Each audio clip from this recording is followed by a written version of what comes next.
Oh, you did? You're doing it.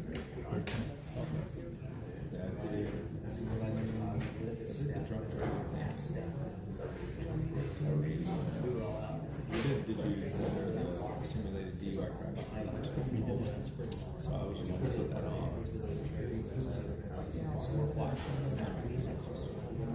But yeah, that's like crazy. Shut down the stars. We did it 30. So we did it 3 times. That was good.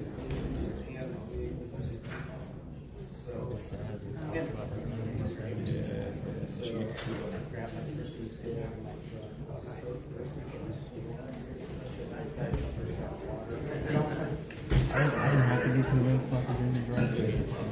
Yeah.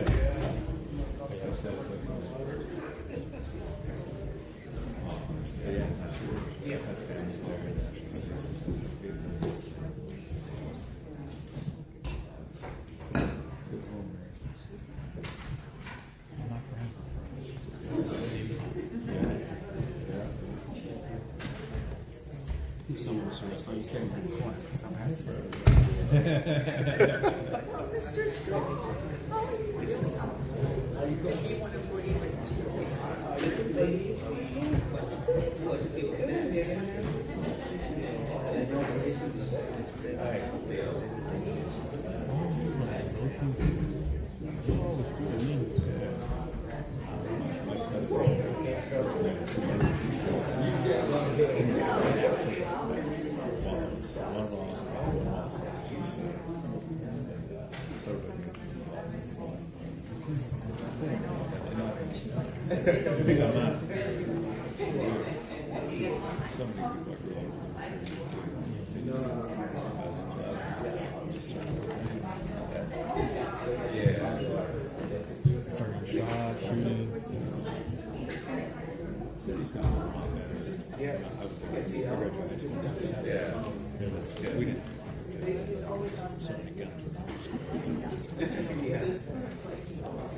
That's right.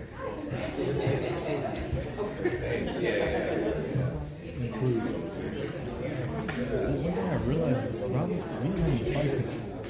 Oh, yeah. Nobody fought. Oh, that's important. That's important.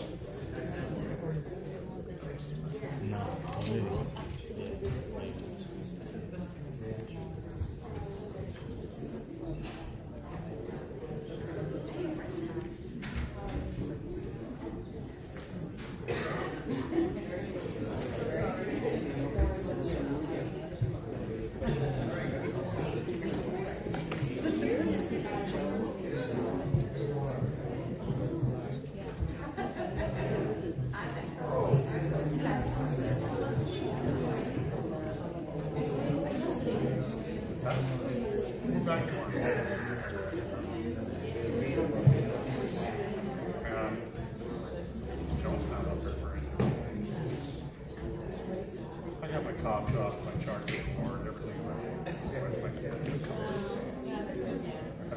Quick as it is.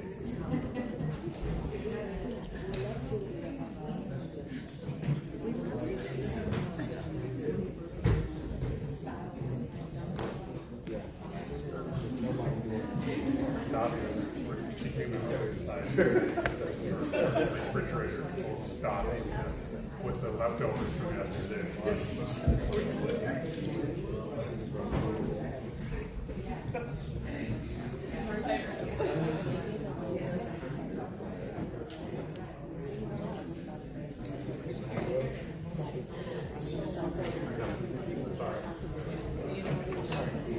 Do you live in National City or close? So my office is teacher. Oh, okay. We lived in Paris. So Yeah. People come from Paris to that true. I don't really know you hang out there. I was always there. The thing I like about it is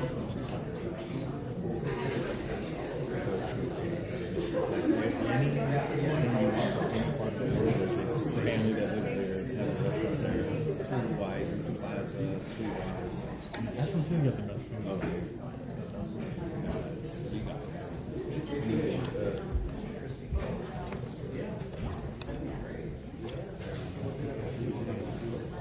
I still go there. Because you can go like carnival's good, organic food. I got the best boba. Yeah.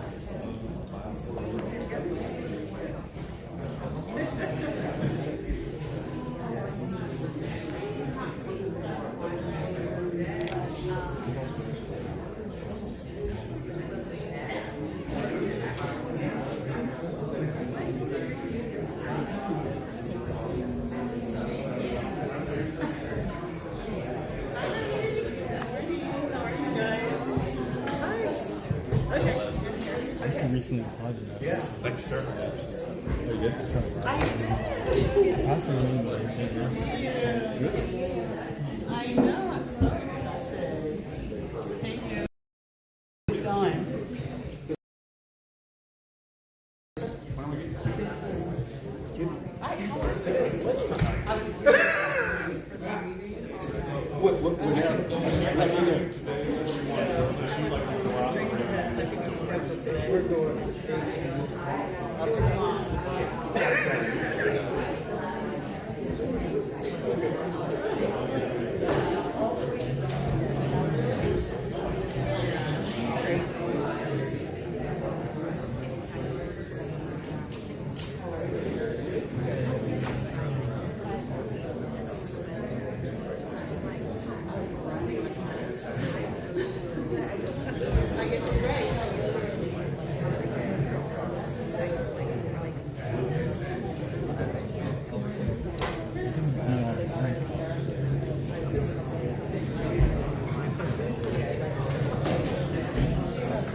I will now call the January 28, 2026 San Diego County Board of Supervisors General Legislative and Land Use Legislative Session in-home supporting services public authority and the redevelopment successor agency meeting to order.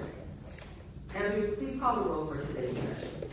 Thank you, Vice Chair Montgomery. Staff would like to know that Supervisor Anderson is absent today. With that, Supervisor Anderson? Here. Chairperson Geary? Here. Vice Chair Montgomery Scott? Here. And Chair Hoffman. Thank you. Before we begin this meeting, I want to take a moment to address some House rules. Public engagement is the cornerstone of transparent and accountable government.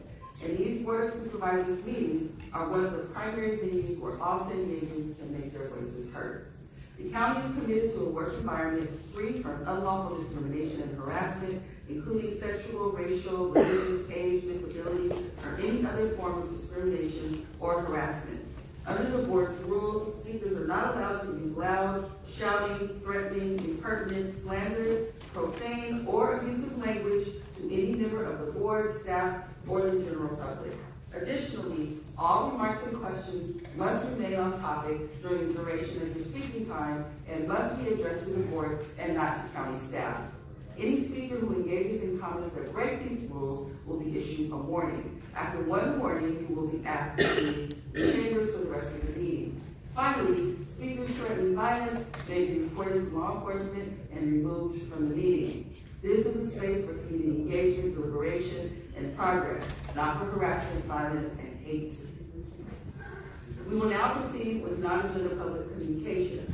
This is an opportunity for the public to address the board on subject matters within the board's jurisdiction, but not an item on the meeting agenda. The only action that the board may take is a referral to the chief administrative officer.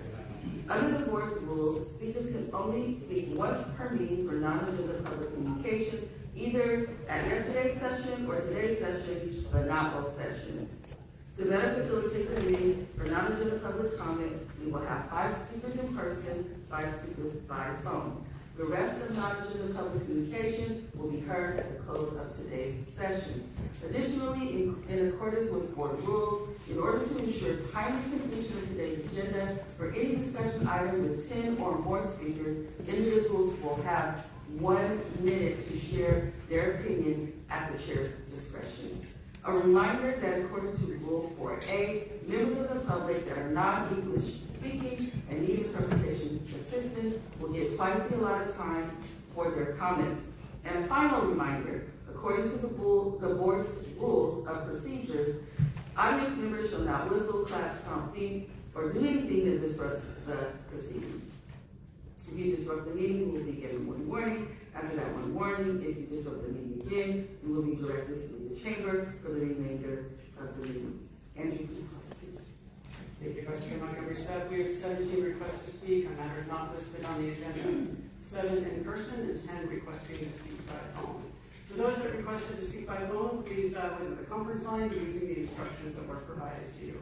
We'll begin with the in-person speakers and will now randomly select the first 5 speakers in person. All the remaining speakers will be heard at the conclusion of today's session. As your name is called, please come forward and stand on the arrows until it is your turn to speak at the podium. You will have 2 minutes to address the board, and I'll ask you to begin by stating your name for the audio record. I'd like to invite forward the first 3 individuals, Gabriella Tyson, Alicia Morrison, and Cesar Javier. Audrey, please come forward. Will be followed by Kathleen Lippett and Robert Garner.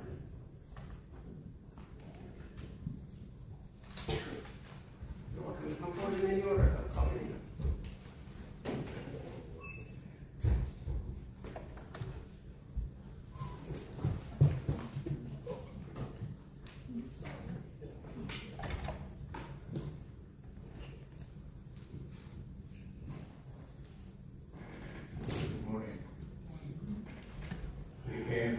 Church, and their advice is pray, Mr. Javier and Mrs. Javier, because Satan is working tragically, strongly. We came here to share our prayers. I will not look at this stuff because I might be convicted of violating the rules of supervisor skill. We are here to pray with you. We are here to pray and ask Saint Jacob to help us free from Satan's work. We will not shout, but we will consistently ask divine intervention because something is wrong. Our city is your window of this region, our loved homeland. where we were inspired because of all these developments before our eyes as immigrants. We fell in love, and when we took off, I remember in my heart and in my mind, I am duty bound to protect and defend this Constitution, to defend you, to defend our people against injustice and physical harm, which is now occurring in our community. A community that is thriving based on its rural flavor. But my government, 11 elected officials, including Councilor Steve Ben, neglected it. Thank you, God. Help us. Thank you. Speaker, please.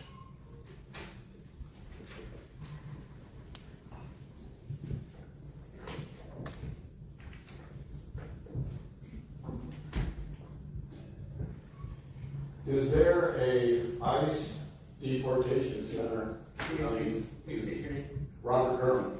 Is there an ICE deportation center being built at Gillespie Field? That's the question I asked the Gillespie Field Development Council, got no answer, so I am here.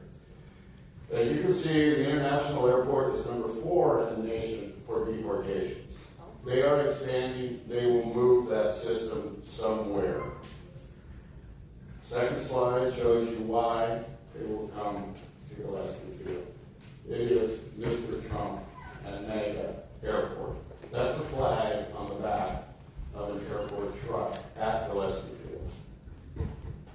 This is what the deportation center, this is the model that ICE wants to have at Gillespie Field. You see the jet, they want an airport so they can move them in and move them out. Center. We'll go. I gave you the 4 slides. I gave you the article out of the New York Times. ICE wants to build deportation center with airports at Texas and California. Gillespie is underused and has vacant land. $45 billion to make these sites available and to build. I can't get an answer. They are starting construction this summer. I can't get an answer from anybody, so that's why I'm here for you. The word transparency is not in County of San Diego Airport's vocabulary. You should know that by now.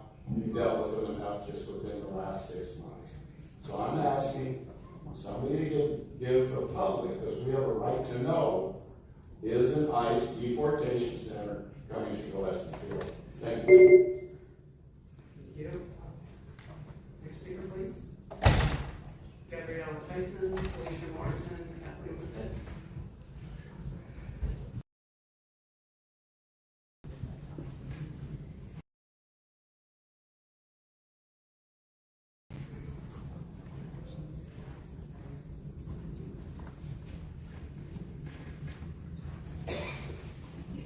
Kathleen, you can come to the podium.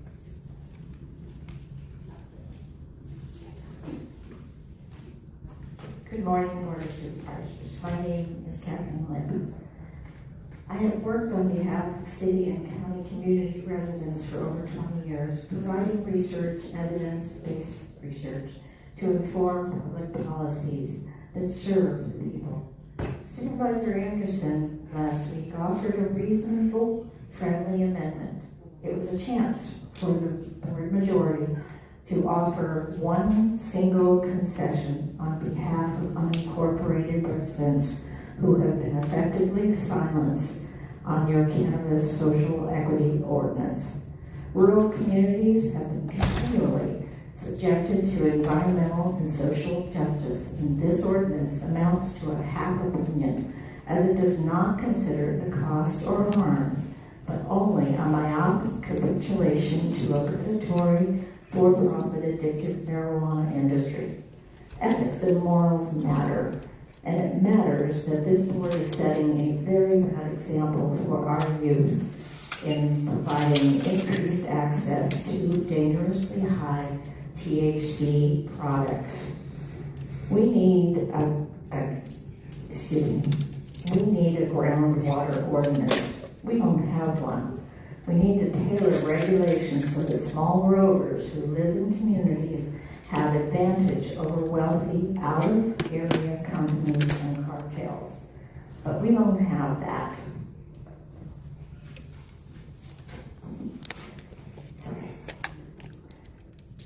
If you want to know the true character of people, you look at how they treat those they believe don't matter. And that has become clear. Knows who they believe don't matter, and that's unincorporated residents. Martin Luther King fought for equality under some over others. Thank you for letting me speak.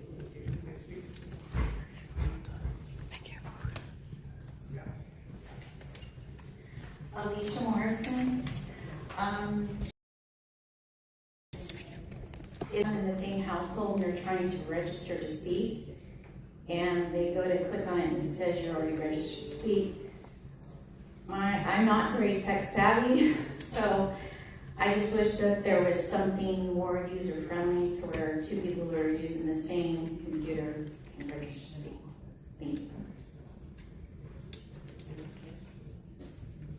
Final call for Gabriella Tyson. Seeing Gabriella, we'll call a fifth speaker, Marita Javier.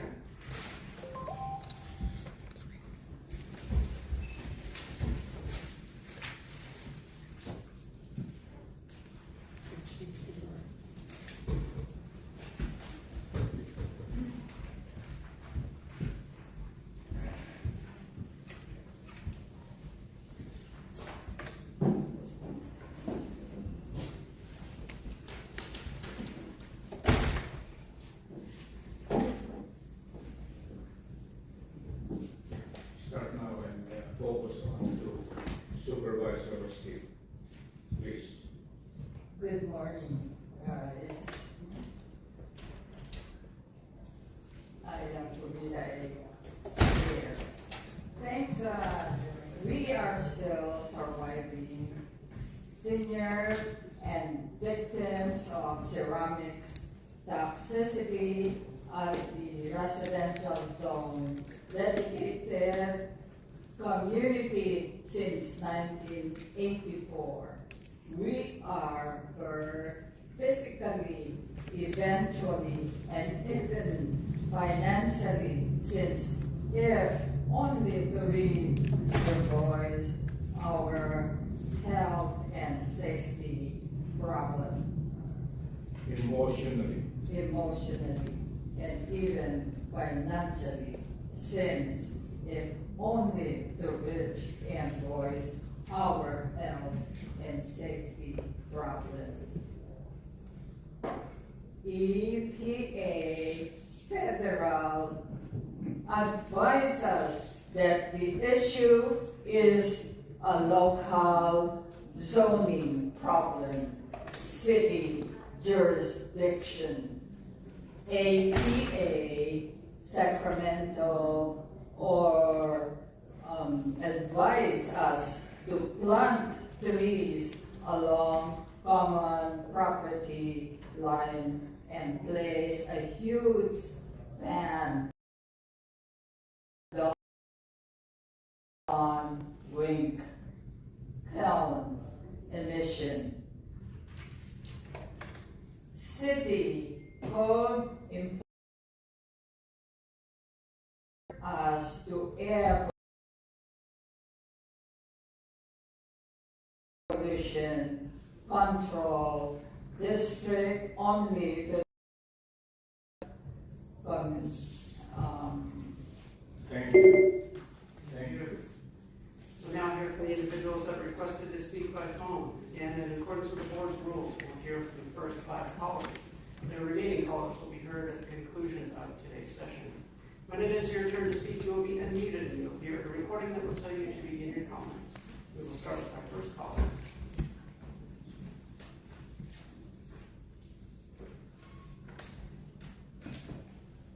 Barbara Gordon.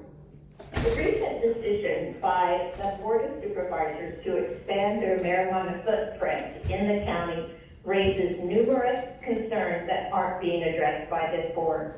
While proponents have the economic benefit, the potential risk to the community safety and public health cannot be overlooked. Medicalizing and commercializing of high-potency THC has produced an increased rise in addiction, poisoning, emergency room visits, traffic fatalities, and serious psychiatric harm, especially among youth. Almost 30% of people using marijuana met the criteria for cannabis use disorder, better known as addiction. I want to call out Supervisor Stepp, Aguirre, Lawson-Remer for continuing to dismiss the many concerns expressed by their constituents about intoxicated driving, odor, exposure to minor, and overall environmental harm. I want to recognize and thank Supervisor Desmond for pointing out that every planning group opposes this decision and underscores the lack of local support for these changes. The board needs to prioritize community voices, robust safety, and the environmental impact over impulsive economic aspirations. I urge you to listen to the community and planning group members who are not asking, nor do they want more marijuana businesses. It's crucial to ensure that public safety is not compromised in the name of profiteers.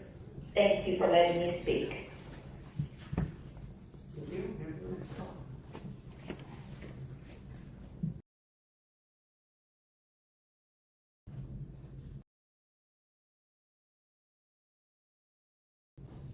This is Lisa Jadlow. We're all too aware that all of us in this country are facing a constant volley of bad stuff coming from all directions. And you as government officials are on the front line. You have a lot of things to fix, and most of them are pretty tough. But this is an easy one, and it's been around for years now. I'm referring to the horses on Artesian Road. They are still there. They're still suffering. It's not right. And this is an easy fix. Someone with the proper authority and the balls to do it needs to go there and say enough is enough and get those horses out of there. Boom. Think about this. We, all of us, owe horses a debt that can never be repaid. Without horses, the West would never have been settled. California wouldn't be a state. At one time, horses were the only mode of transportation. They were the cars, they were the airplanes, they were the trucks and freight trains hauling everything that made it possible to build the country. They were the mail carriers. It was on a horse that Paul Revere saved these horses. They did nothing to deserve this. They have been suffering for years. Just get it done. Thank you for your time.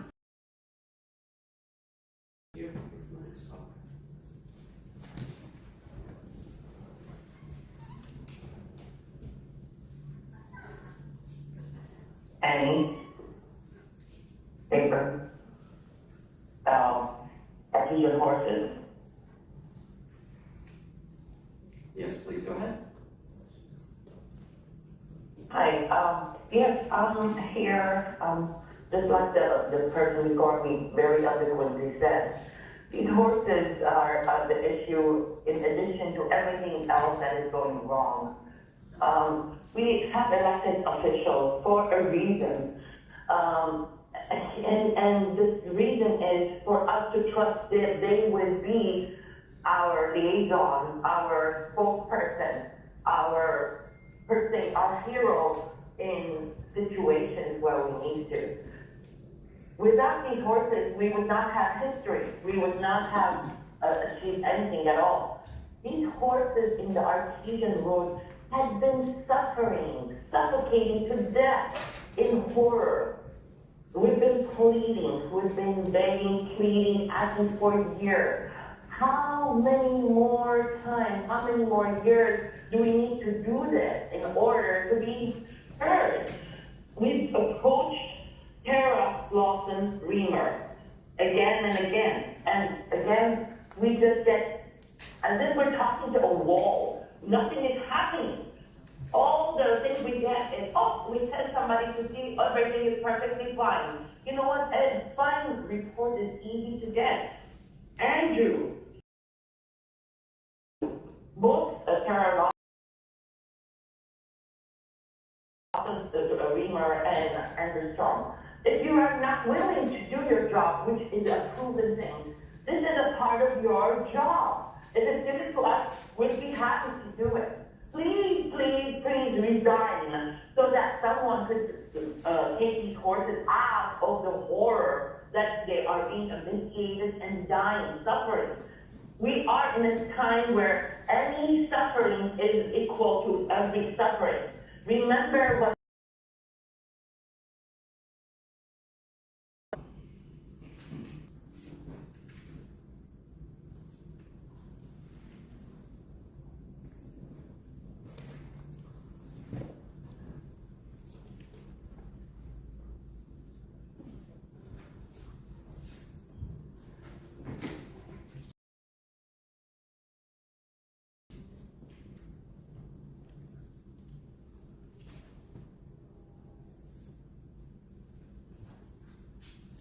Good morning, Board of Supervisors. This is Ann Riddle. I called in today because I had an opportunity to participate in the budget hearings yesterday. And as I tried to find the materials associated with the budget, I couldn't find the PowerPoint that was shown yesterday anywhere. I think it would have been extremely useful to all of us to have had that available, particularly out here in the unincorporated area, where how your budget determinations and how the money is spent means so very much to us, and our needs are great.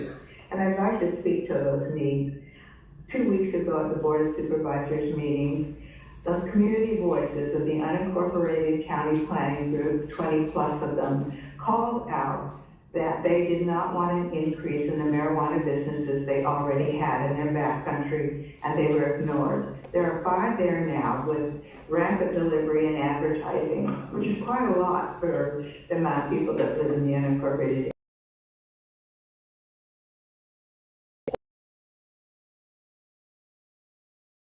Out here, when we mentioned the county planning groups, what we really ignored, and our needs are great.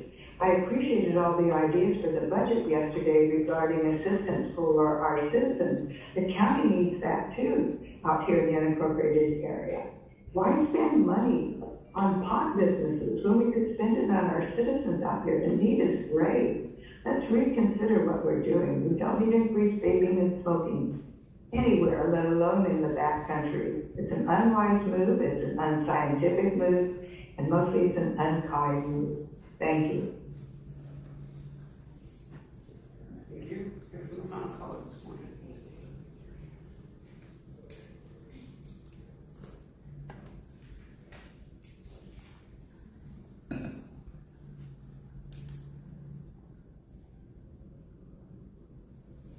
I'm Valerie Traina of District 4.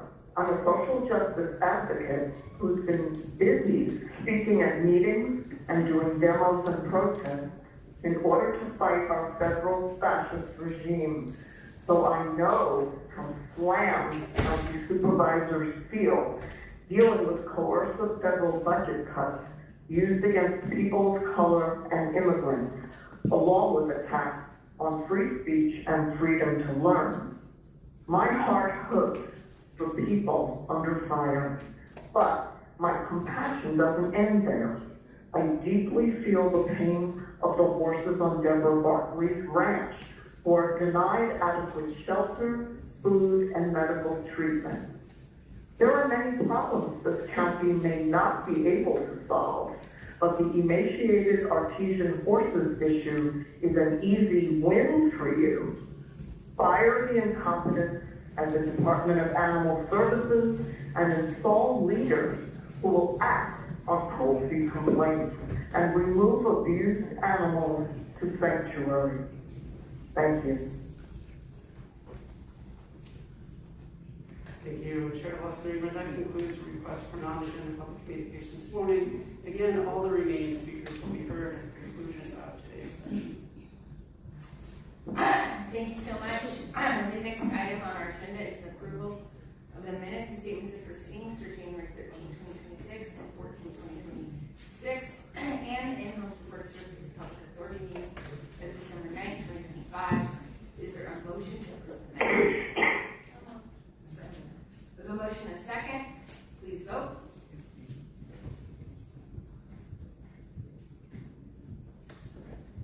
Okay. That motion passes unanimously. All supervisors are present voting aye. We will now proceed with the formation of the consent agenda. This is currently listed as items 1 through 14, redevelopment successor agency item 1, and in-home supportive services item 1. All items on the consent agenda are routine and will be acted upon with one motion. Individuals may comment on the consent agenda after the supervisors pull any items they would like for discussion. Now is an opportunity for my colleagues to pull any items they would like for discussion.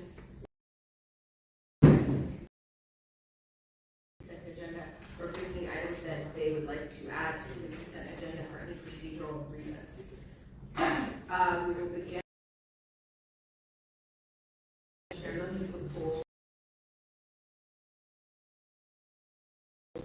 Just have a couple of comments on item number 5 and also number 13. So for item number 5, I want to thank the Department of Public Works and the Department of Parks and Recreation for doing their due diligence to advocate for much needed infrastructure.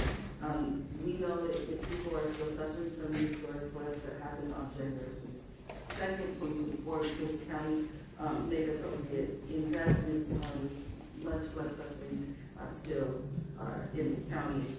So it's actions like these where we take advantage of opportunities that will position our regions and have those huge storms of this magnitude. Very much appreciate the special drainage master plan proposed in the application for the communities of Spring Valley and Cascade Oro, especially since it will include modeling on how the stormwater system can respond to storms adequately.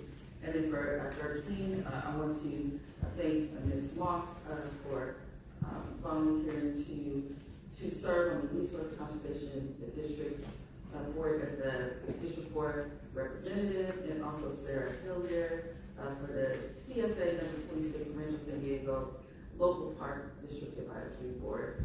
They're both champions in their communities, and I want to thank them for their willingness to serve. Chair, with that, I will read the consent agenda. Okay, thank you. Thank you very much for the motion, and I turn the floor over to Chair Pro Tem Andrews. Thank you, Madam Chair. I'll happen to second consent. I just have a few comments. I have a comment on item 3. We are here again reaffirming the state of local emergency due to the transboundary sewage pollution crisis. We know that recent wastewater infrastructure failures over these past few weeks actually is a stark reminder of all the hazards that we face. We have seen the loss of beaches, the decline in tourism, and significant ongoing public health concerns. While major infrastructure projects are underway at the federal level, our communities can't wait. And then on item 5, the storm exacerbated the problems facing the Tijuana River Valley, and that's why we're pursuing every available solution and resource possible, including the community development block. Because these funds allow us to pursue critical solutions on our side of the border, projects that protect neighborhoods, improve drainage, and reduce future disaster risks. Projects like Smuggler's Gulch sedimentation basins and Saturn Boulevard mitigation will help capture trash and sediment and reduce air quality hazards from polluted river flows. Additional projects we're pursuing through the CDBG funding focus on reducing flood risk in Spring Valley, building resilience so that our communities are well positioned for the next storm. We know that that was devastating what those communities experienced. And lastly, of course, we have the clear ordinance. Thank you, Chair, for your leadership on that item. We have seen in recent weeks immigration enforcement actions that have ended in death. People have been killed, families have been devastated, communities watch federal agents use lethal force, and the results have been fear, anger, and a deep loss of trust. We saw it in the murder of Renee Good. We saw it in the kidnapping of Liam Conejo Ramos, a 5-year-old ripped from his family and used as bait. And just this past weekend, the execution of Alex Jeffrey Freddie. This is unacceptable. No government agency should have operated in a way that leaves communities traumatized and questioning whether basic safeguards still exist. Moments like this demand more than statements, they demand action. And I believe that after months of work, amendments, and extensive community dialogue, we're taking this final vote on the SWIR ordinance, a concrete, lawful action to protect people who rely on county services every day. So I just want to thank you again, and thank you everybody who spoke out and supported this ordinance. Thank you. Thank you, Chair Pro Tem. Supervisor Desmond, any comments, items to add, or items to pull? Well, first I want to make a comment on item 9, and then for an item to add to the consent. This is on item number 9, when we registering a no vote. You know, unfortunately, it's Minnesota for both sides to come together. And instead of having federal law enforcement agencies and local law enforcement agencies working against each other, there's now coordination. In the past 2 days have been much better and much safer in Minnesota. In the past couple of days, we've seen more communication and cooperation between local leaders like the Minneapolis Mayor, Jacob Fry, the Minnesota Governor, Tim Walz, and federal officials, including the White House's border czar, Tom Homan.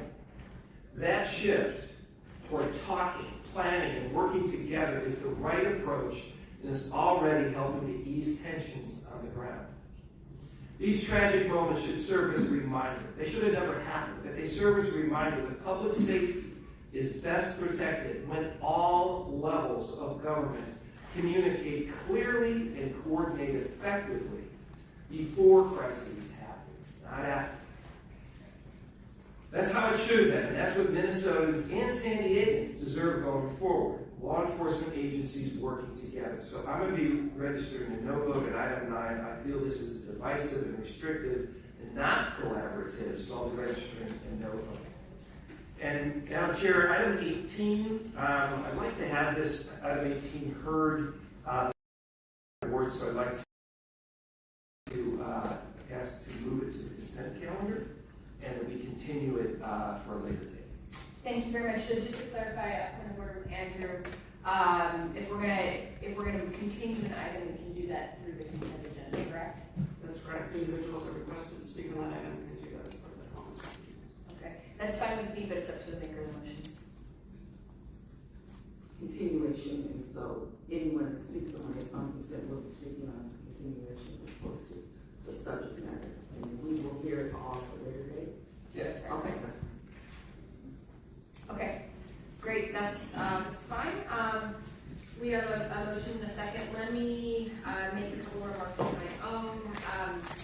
I just want to begin on item 5, which is, I think that we've been really trying, I think, as my colleague arrived here, day in and day out. I just really appreciate her persistence and her leadership to try to continue making progress on the Tijuana River Valley sewage crisis.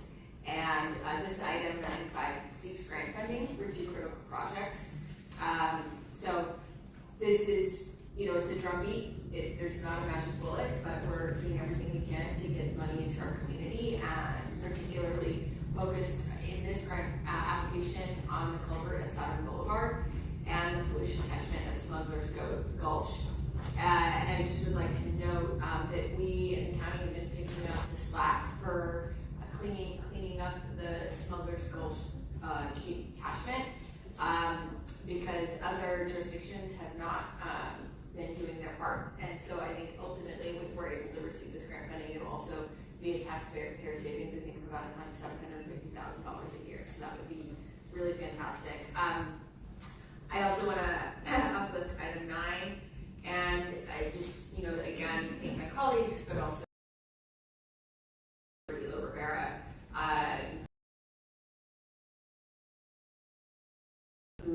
came to me and said, hey, can we work in partnership with the city and the county and walking step by step and hand in hand in bringing an ordinance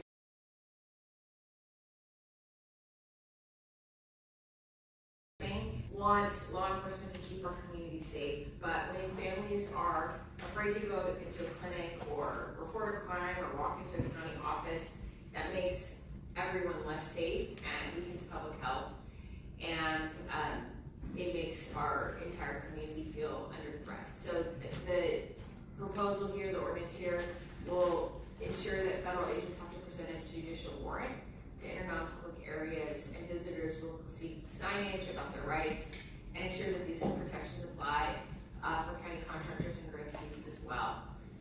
And this third item, I'd just like to make some comments on this item 11. Title, as of many things go in government, is misleadingly low-key and under the radar, but this is a big deal and pretty awesome, and I'm just really excited about it. So this is an item that will include the creation of a very important new county leadership role. This is the County Pollution Crisis Chief. It's been a long time in coming, and it reflects the new and renewed and elevated level of commitment and urgency that our county is now bringing to match the scale of the Tijuana sewage crisis. Creating this chief will give one point of accountability and one point of coordination, so departments can align and move faster. And again, I appreciate the leadership of Chairperson Pullman-Gary in calling for this and working with me to make it happen. So thank you so much. So we will see more and hear more about that in the days and weeks ahead.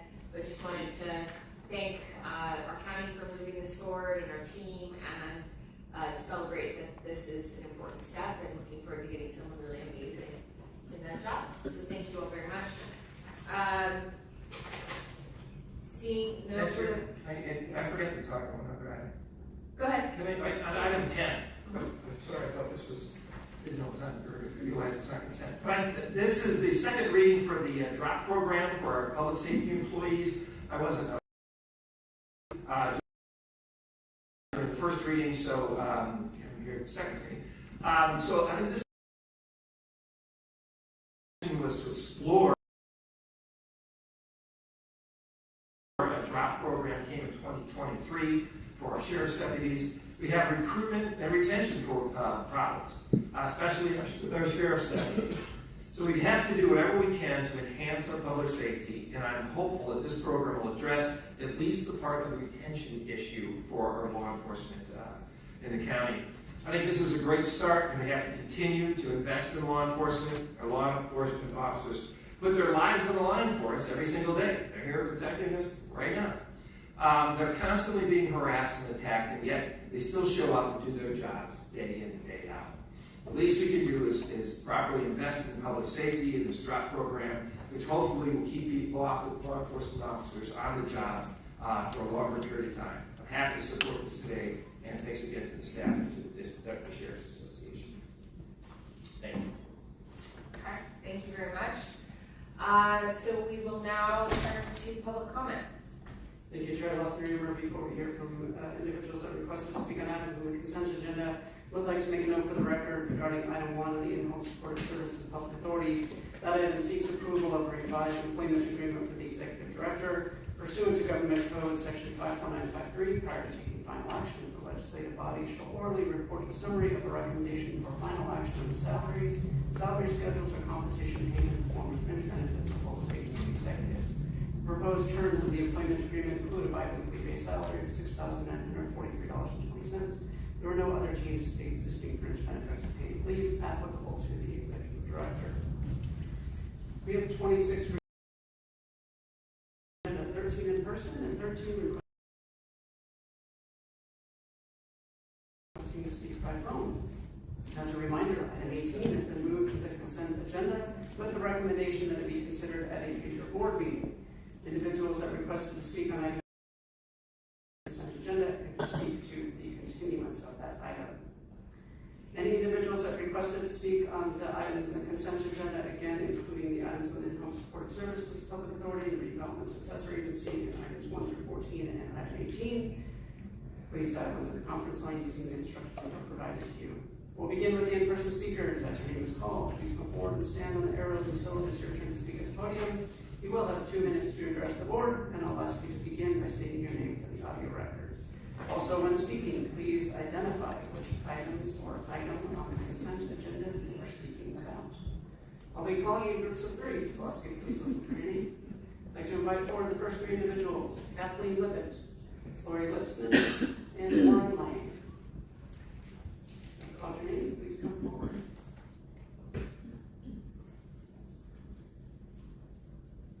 Or there are 3 additional speakers: Robert Scott, Karina Pugh, and Cesar Javier.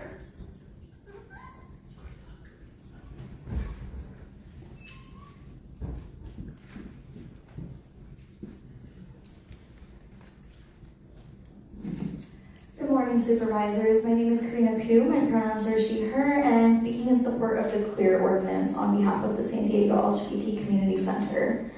It is becoming abundantly clear to folks across the U.S. and all over the world that the horrific violence being perpetrated by federal enforcement agents is wreaking havoc on our communities and creating an environment of fear and mistrust in our government.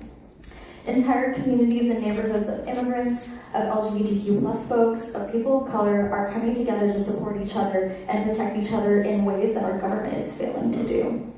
We should all be asking ourselves questions. Why can our own constituents not trust in our governments? Why is the government working to divide our communities instead of working for the good of all of those who live here in America? Today, you as elected officials have the opportunity to regain some of the trust lost from your constituents by passing this CLEAR ordinance and doing your part to protect San Diegans from these violence. History is repeating itself, and we are here to ask you if you will do what is easy or what is right. Thank you. Next speaker is coming forward. All 3 additional speakers: Leslie Audra, Alicia Morrison, and Patricia Monaco. Cesar and Burita. Item 1, 3, and 6. Why give priority for the young? Have you not, by conscience, looked at people who have served this country long enough? What about the sick and seniors like us? Please, we ask divine intervention so we may have that intellectual capacity and the moral dimension to pursue a better solution. We have been discussing this Tijuana sewage pollution. In fact, Ma'am Laura Vargas, our only hope, quit, stepped down to give way for a more capable public servant. And you won, Ma'am Aguirre. And you're smiling at the Air Pollution Control District Governing Board with Mayor Gloria winking at you. Welcome to the club that is meant to collect permits fee and campaigning. Governing Board takes charge of the rule. I think Ma'am Grimmer knows this. We were there. And the businesses that were held, like manufacturing industrial activities emitting poison gas, were exempted. And they were happy. Thank you, PCD, for the jobs. Good for those who have located it carefully, safely. Number 6.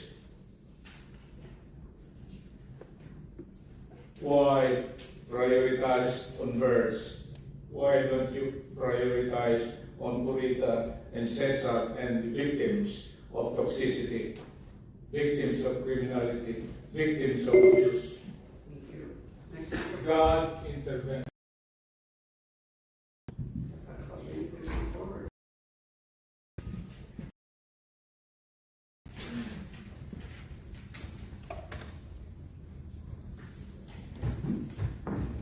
On the surface, what you guys do looks good if you don't pay attention. But it's sad because community suffering falls upon deaf ears as the Caesar and Eureka come in and you guys just don't pay attention. It's very sad. And, you know, with the district attorney and services for K through 12 youth. It's a little bit terrifying when the district attorney is engaged in child trafficking, especially with the child abduction unit and through family court. It's very disturbing, the things that take place, especially when you guys want to continue to do this local emergency over and over and over. It's like, how many decades is it going to take for you actually to do something meaningful for these people instead of just exploiting their suffering?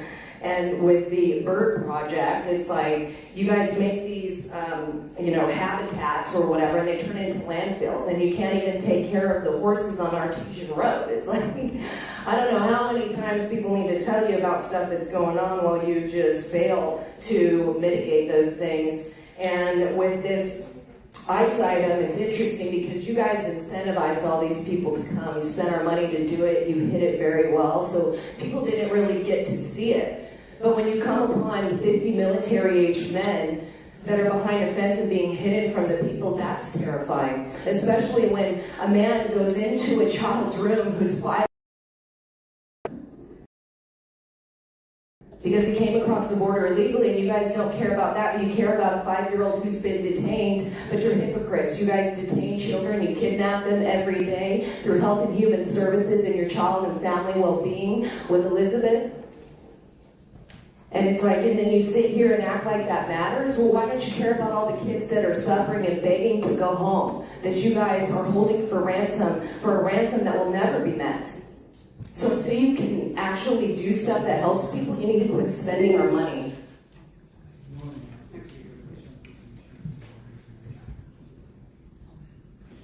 Alicia Morrison.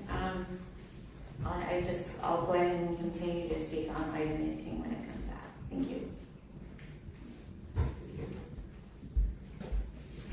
The next speakers coming forward, I'll invite the remaining speakers in person. Doyle Morrison, Robert Herman, Patricia Serrano, and Dorian Gold. Probably please inform my Patricia Mondragon, Regional Policy Manager for Alliance San Diego, speaking on item 9. For nearly a year, our communities have lived under cruel and lawless federal enforcement. During this time, more than 30 people have died in inhumane detention conditions. Others like Keith Porter, Renee Good, and Alex Preddy have been killed or seriously injured due to excessive force. All of this has occurred with no accountability, oversight, or meaningful checks on abuse of power.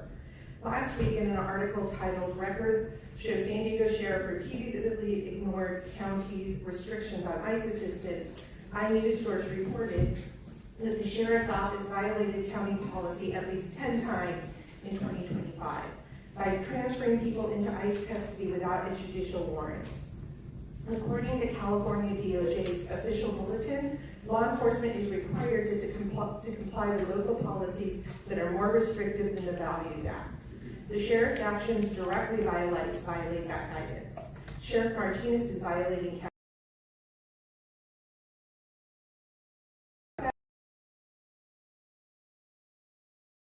and the will of the people by continuing safe and destroying community trust. Yesterday again, and today, you heard how San Diegan communities are living in fear of unchecked federal force, fear of rising housing costs. As you consider budget priorities, including funding for the Sheriff's Department, I urge you to take this defiance seriously. Our budget reflects our values, and in San Diego, those values mean standing with immigrant and other vulnerable communities.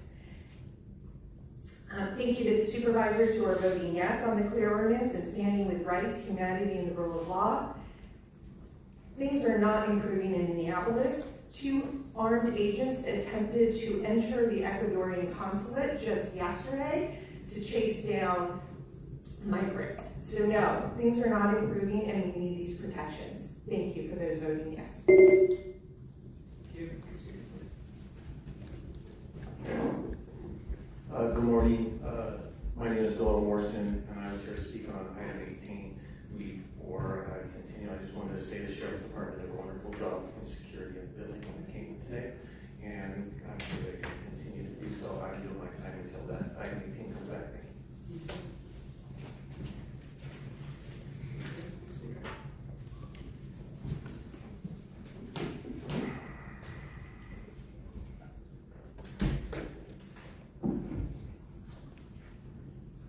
German, item 17.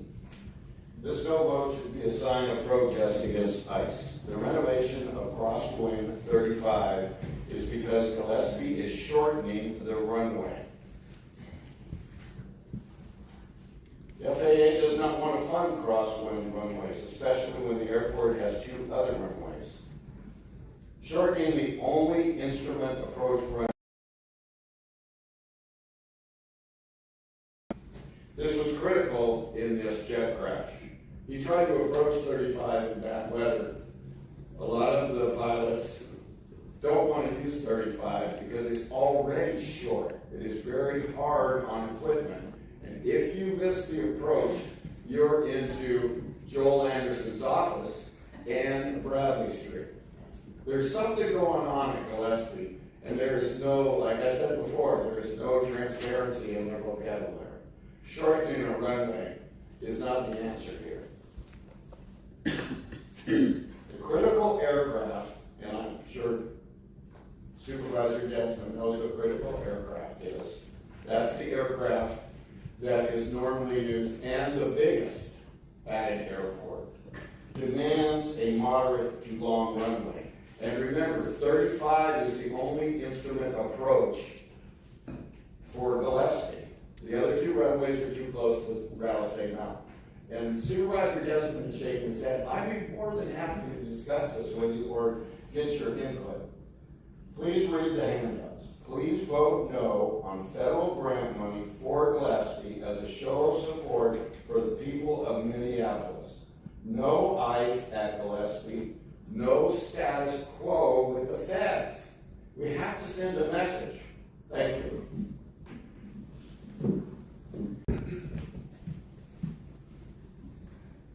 Good morning.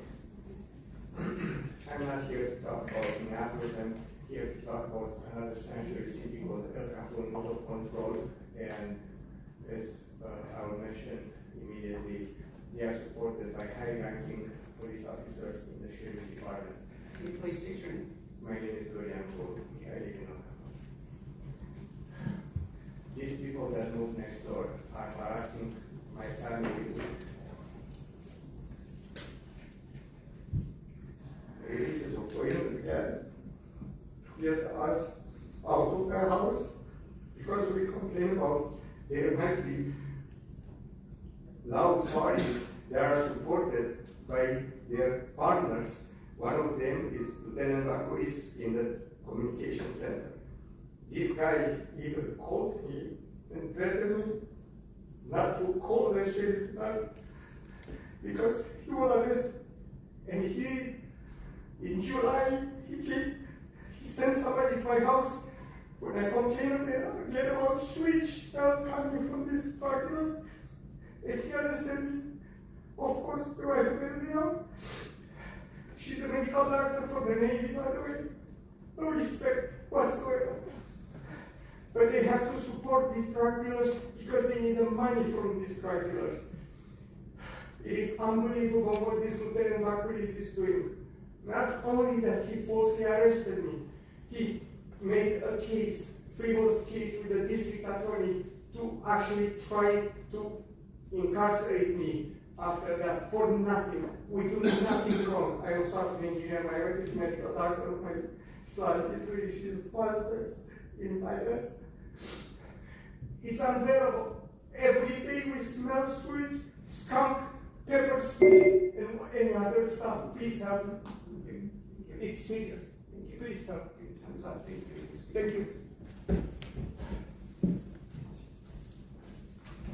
Good morning, everyone. My name is Patricia Serrano, and I'm representing PANA, the Partnership for Against New Americans. But I would like to speak on my behalf. I want to thank you to the board members for passing the ordinance number 9. I would like to give you a little bit of my story because it's important for people to understand the point of view, the people who are being affected by all this commotion in the country. I'm an immigrant. For 25 years, I was undocumented in this country.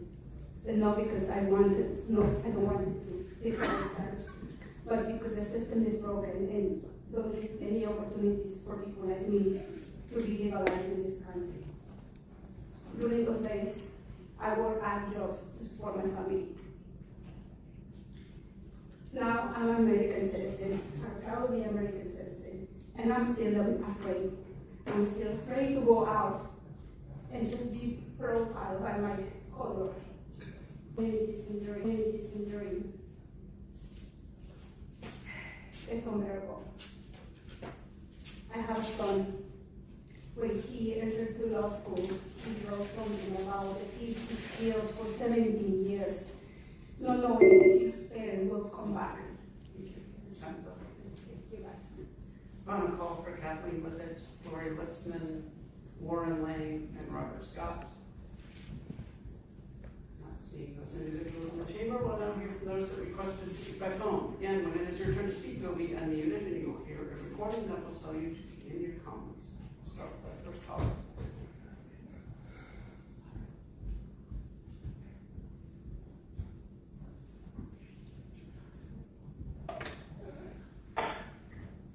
My name is Eddie Meyer. I am an immigrant rights and policy advocate at the Equal One is Infected. Among its protections, clear limits access by federal law enforcement to county facilities, requires county safeguard protected personal information, and limits the county's participation in immigrant-related joint task forces. This ordinance will help people feel safe accessing public services and participating in civic life. Protecting civil liberties strengthens trust, community, and public safety. We again urge board of supervisors to vote in favor of this ordinance. Thank you. Thank you. Now, the next caller.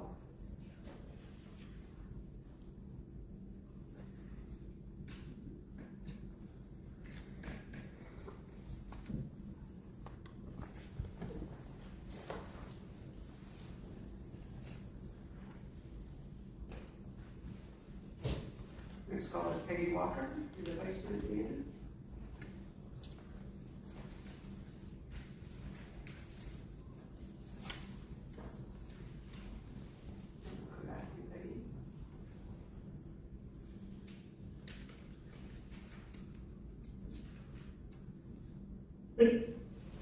We should all be concerned that the DA's office will see increasing widespread challenges across all demographics. Notably, last year, this program supported 60 or more organizations working to protect youth from exploitation by manipulative adults, luring them into dangerous situations and exposure to criminality. So thank you, DA office. And on item number 9, no, I support the reasonable comments of Supervisor Desmond. Thank you. Thank you. Now, the next caller.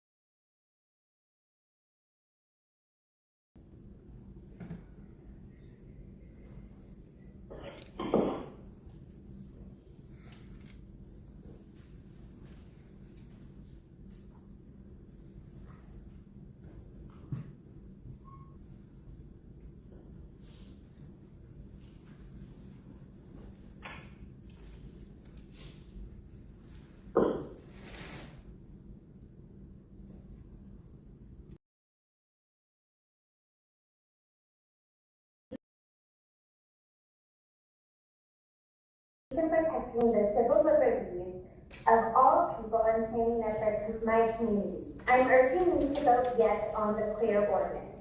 I'm deeply troubled by the intimidation and trauma this federal government is imposing through ICE.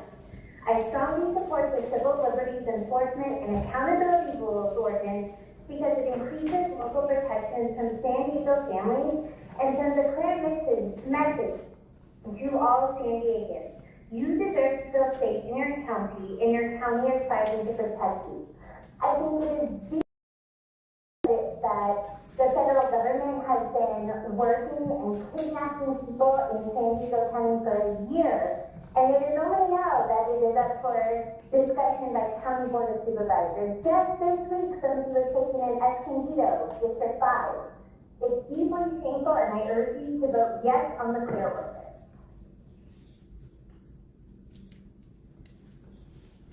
Thank you. Now here for the next call.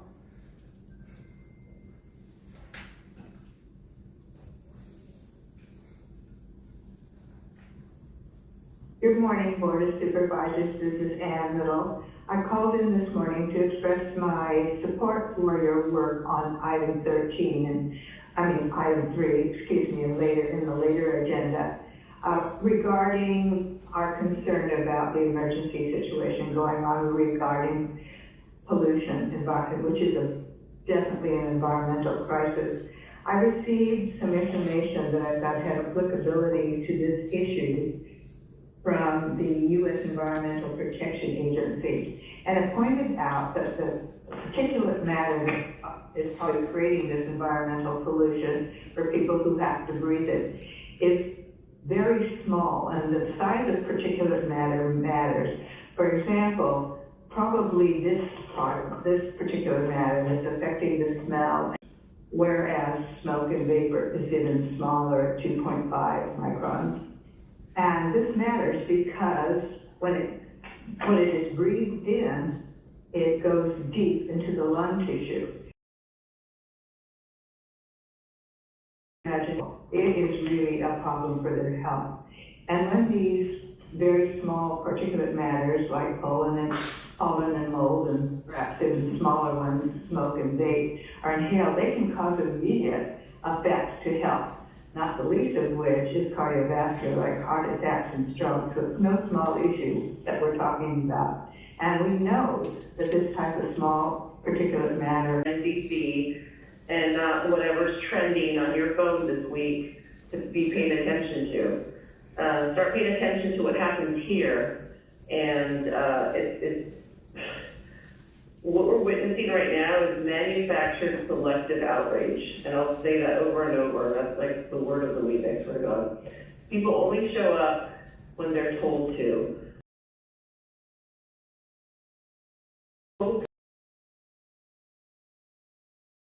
Programming, and if you guys think you're doing something, but it's just like you show up when things are,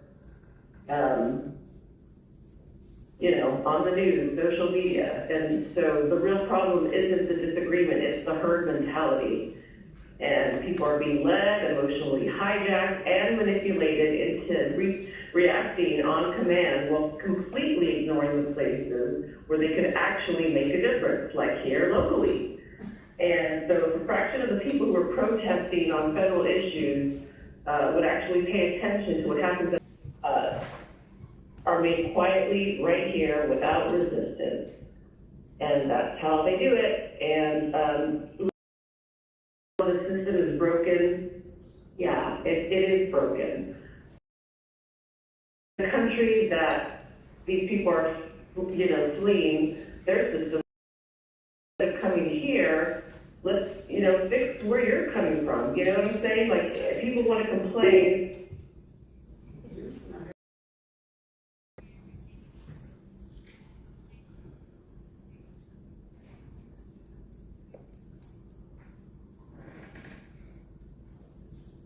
it's crazy. It's crazy because I went through the entire system. I know I know what's going on. But you know what I'm so damn happy about?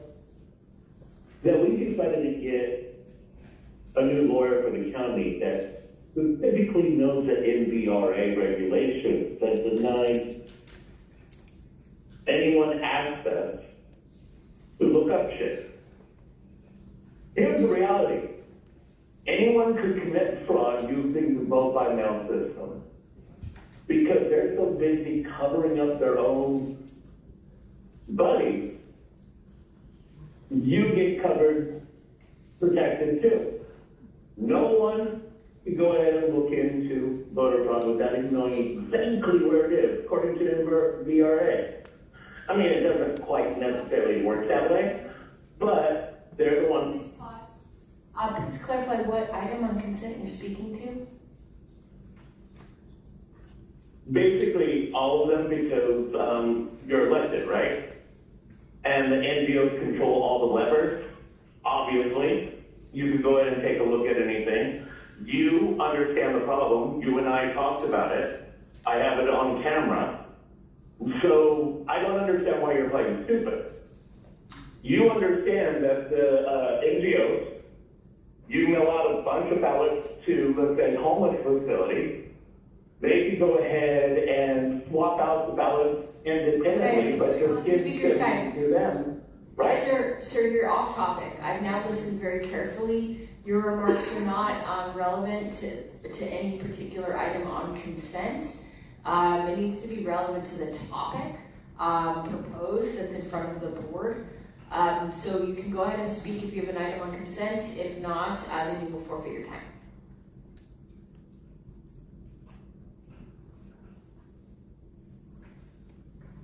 Resistance is futile. As I said, NGOs control the levers. Okay, please. Anyone wants to cheat?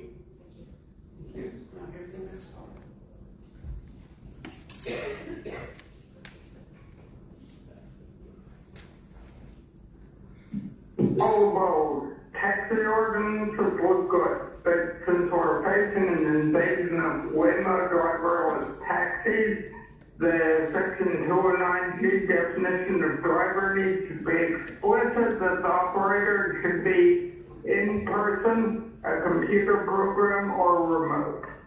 Some provisions seem to be applicable to driverless vehicles, and there should be explicit using driverless for hire vehicles such as limo taxis, which are known to impede traffic. Sir, See Section 21. Please clarify which item on consent to which you are speaking and how your remarks are relevant to that.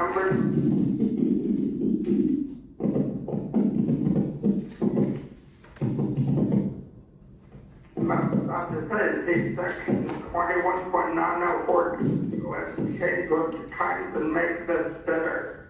I can carry the TJ River Valley pollution crisis. Hello? Can you hear me? We can hear you. Sir, go ahead and speak to those specific items.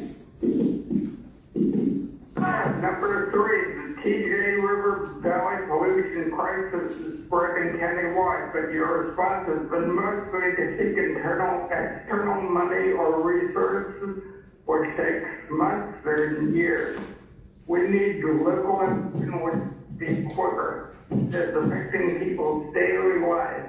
Daily.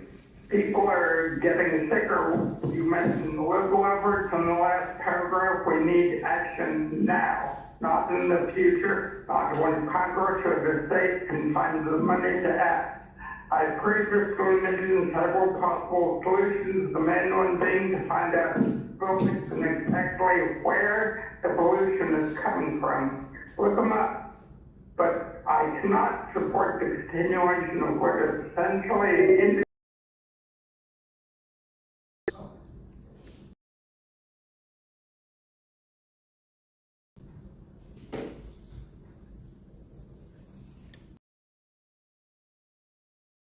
Good morning, my name is Alicia Gomez, and I'm the Campaign Director at the California Immigrant Policy Center, and I'd like to 5. I'm here today to speak in strong support of Agenda Item Number 9, the Clear Ordinance. Thank you also to Chair Lester Reamer for your strong leadership in drafting and advancing this ordinance through the county.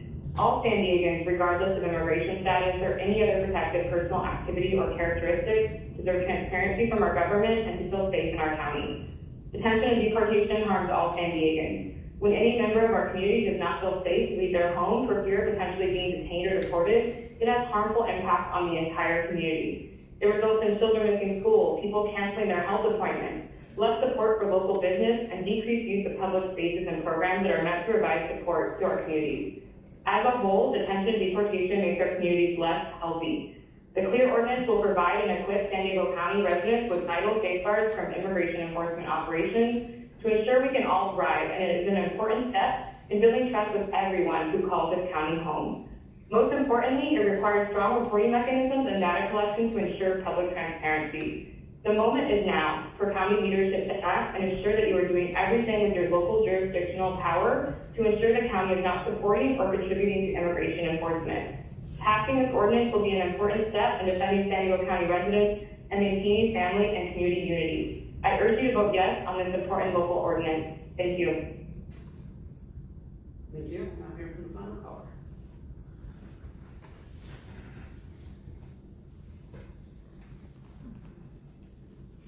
Good morning. My name is Becky Rapp, and I'll be speaking to item number 4 and 9. And I want to thank the Traffic Advisory Committee and the Department of Public Works for their continued attention to safety in our backcountry community. These areas like Fallbrook, Valley Center, and Hidden Meadows have narrow, winding roads and limited law enforcement presence. And when speed limits are increased, enforcement resources and publication must increase as well. I also want to bring to your attention a serious threat to traffic safety, and that's the marijuana. With the rise in high-potency THC and intoxicating hemp products, we're seeing more drivers testing positive for these substances after serious crashes. And the impacts are dangerous, especially on rural roads where response times are longer and lower. The backcountry is already seeing increases in retail pot sales traffic.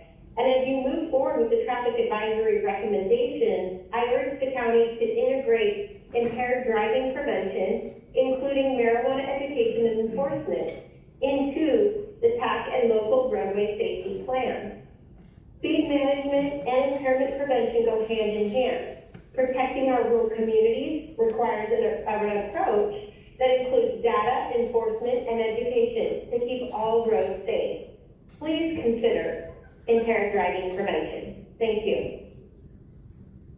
Thank you. Chair Lawson, that concludes the request for public comments on the consent agenda. Okay, thank you very much. We have a request to speak from Chairperson McGeary. Thank you, Madam Chair. I just have a question for staff related to some of the concerns that were raised around the Gillespie Airport. That the airport authority is working with ICE or CBP. Can staff clarify that? Chairperson, through the chair, the county or county airports has not been contacted by CBP or anyone affiliated with ICE facilities. There are no plans for an ICE facility at Gillespie or any other county airport. Okay. Does staff want to elaborate on that? She covered it. Okay. Okay, thank you very much. Thank you. Okay, thank you very much. We have a motion on the floor in a second. Please vote. Chair Lawson, that motion passes unanimously with all supervisors who are present voting aye. And for the record, the supervisor has been voted no on it. Thank you very much. Okay, so we're now going to move on to our discussion items. We'll begin with discussion item 21, and then we will continue the rest of the items in numerical order. Item 21 is an item brought forward by myself and my colleague, Vice Chairman on behalf of the fiscal subcommittee. I'll let everybody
our administrative code, and this was to align our county financial accounting practices with Government Finance Officers Association best practice standards.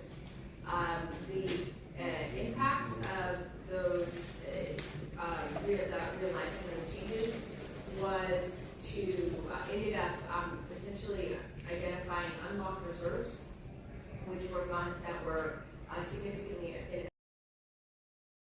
GFO best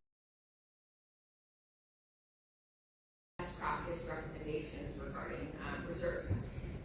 These reserves are one-time funds. The board action taken at that time very explicitly designated the use of these funds as strategic one-time fiscal tools to be deployed in times of heightened uncertainty, particularly in federal state action threatened county administrative programs, and to address urgent emergencies facing our community. At the time that policy was adopted, we directed our CAO to work with the fiscal subcommittee to develop a proposed framework for the first year of unlocked reserves based on county strategic priorities, federal and state funding cuts, service gaps, and anticipated impacts from federal and state funding cut actions, and other near-term local emergency expenditure needs. Since that board decision in September, the fiscal and financial landscape has continued to shift quite dramatically. The governor's initial state budget proposal did not include backfills for significant federal elections in H.R. 1, quite unfortunately, which increases the likelihood that counties will be required to absorb much of that administrative overhead without any additional state support. But at the same time, given fairly significant staffing challenges and limitations of the federal government, there have been no implementation timelines that have been shared with counties, and implementation of guidelines and the specificity of those guidelines remains extremely unclear and uncertain. So today's action just provides additional direction to the CAO to continue the work that was previously authorized by this board. Subcommittee on sustainable fiscal planning and board recommendations for use of the unlocked reserves through a transparent, public, and deliberative process, which will align with the quarterly budget adjustments. Those quarterly budget adjustments, we have 2 more of those remaining for this fiscal year. We do anticipate that there will most likely be a need for those unlocked reserves, and will be utilized in direction in alignment with the previous board direction. And the intent of this item is to ensure that those unlocked reserve expenditures align with our county's broader fiscal planning process, and therefore will be brought forward at the same time as the quarterly budget adjustments. If any of my colleagues have questions around timing of quarterly budget adjustments, I'm here to answer them, but I know we have one in March and one in May. So we'll anticipate discussions regarding potential specific uses of unlocked reserves if we have greater clarity in March or May, if this option passes today. So if my colleagues, Vice Chair, have something to add? Just a couple of things. I want to thank you for your collaboration, and also the CAO and staff, and Joan. Really glad to have you back in here on part. As we face our financial challenges, and we look to the unlocked reserves for emergency funding, I think it's prudent that we consider the county's full fiscal landscape to make decisions not in a vacuum, but aligning the unlocked reserves with the annual budget cycle and quarterly budget adjustment process also ensures that the CAO's office, subcommittee's recommendation go through the same transparent, public, and deliberative processes that are used for other major. I am hopeful that my colleagues will support this item today, knowing that we are really doing this work under major and daily changes of the federal and state government, and really just trying to make wise decisions when it comes to that pot of additional funding. So thank you so much. Okay, thank you very much. We'll now turn to public comment, and then we'll have an opportunity for board discussion. Thank you, Chair Lawson Reamer. We have 7 requests to speak on this item, 3 in person and 4 requesting to speak by phone. Also note for the record that we received 1 e-comment in opposition. For any individuals that requested to speak on item 21 by phone, please dial into the conference line using the instructions that were provided to you. We'll begin with the in-person speakers. As your name is called, please come forward and stand on the arrows until it is your turn to speak at the podium. You'll have 2 minutes to address the board. I'll ask you to begin by stating your name for the audio record. I'd like to invite forward first our 3 speakers in person: Cesar, Javier, Leslie, Audra, and Mark.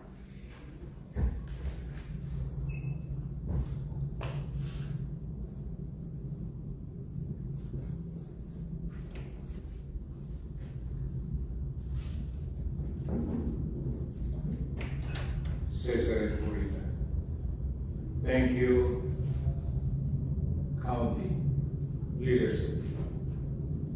We have saber trickles of support because I was declared already as a caregiver to my sick wife. That's transparent. Why we were able to discover this? Because of our consistency to find solution to our community toxicity issue. At Aging and Independence, they said, apply. We did. We attended the meeting on health, consumer, and professional advisory board. They said, you will get assistance, Mr. Javier. We attended environmental and health. The response was, we cannot help you. Go, we refer you to the Air Pollution Control District, which has the tasking of air quality health. There is help there. Empathic help.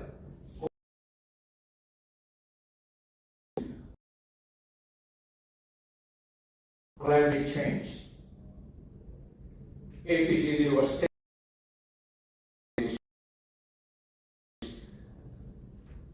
tasking or organization, and it became independent in 2019. What happened now? They slept in slumber, and they did not respond to the call of crisis in Tijuana River. Transparency. Thank you, because unlocking our research, which is there, but the city, you cannot find the money where it is now.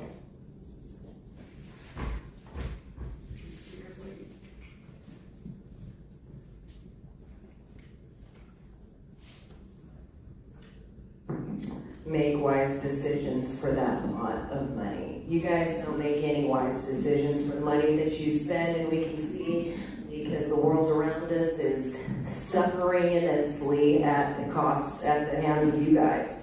You know, you're spending $1 billion on AI. Where'd that money go? I mean, imagine how many homeless people could be helped. But instead, what you do is you engage with people like Drinks for Change and those type of NGOs that have had 24 people die at Tent City and multiple sexual assaults, where these people are told not to report it or they're going to get kicked out. So it's really sad to see that those people get to make the money and the people like our homeless brothers and sisters are suffering because you don't do anything. It's like the point in time count is coming up. Are you guys going to go do that and, actually have a conversation with the homeless people? Or are you just going to, wait and check a box so you can get more money? Because if you actually talk to them, you would see the suffering and hear from them and what isn't happening that you claim is. I mean, the city sits and moves the people out of City Hall in the morning. There's still people that camp there every night on the street. And they want help. And they don't get it. There's like 80-year-old. I'd like to be in a shelter, and as soon as I walk out, have you had help? No. And then I tell the people there, and they're like, oh, they don't want help. Oh, they don't. Interesting. Because I have a lot of people that contact me all the time that want help. And all you have to do is look around. So that $1 billion that went to some machine that's taking our fresh water because it needs fresh water to, cool these data centers and stuff like that. These people want to get off the streets, and you guys need to not treat them like a number. You need to go talk to them. And you need to cancel your contract with Dreams for Change. They're murdering people.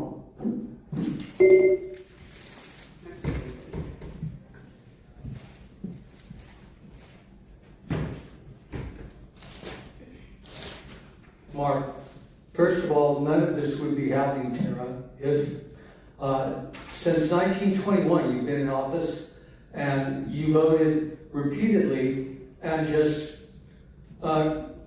gave tons of financing and benefits to migrants that have bankrupted our city and state. We are the largest port for illegal immigration, which is what it was. Sir, coming in. I am speaking on this specifically because it's about Okay, get to fiscal your alignment. point. It has to be regarding this item, Yeah. which is regarding the use of the unlocked reserves and particularly the timing regarding which we will consider the framework. Yeah. So that's the topic. Yeah, I'm allowed to talk about your omissions. And so you caused this. Now, as far as being in alignment with your quarterly budget adjustments and annual budget cycle, this is straight up UN 21, which is the United Nations plan for us. People need to see these videos. I don't have time. Here's Larry Ellison. These are YouTube titles. Larry Ellison in 25 minutes. And Moore County has Oracle. Apologies to put our new county council on the spot, but my view is that that these comments are not pertinent or relevant to the agenda item under discussion. I disagree. I agree with that assessment, Chair. Okay, thank you. Sir, you now forfeit your time. That's your second warning. Please go on. Omissions. What about omissions? You're an attorney. Sir, please What about my right? sit down. Thank you. 954. Okay. You will have your. That was illegal, what you just did. That requested to speak by phone. When it's your turn to speak, you'll get unmuted and you'll hear a recording that will tell you to begin your comments. Start with that first call.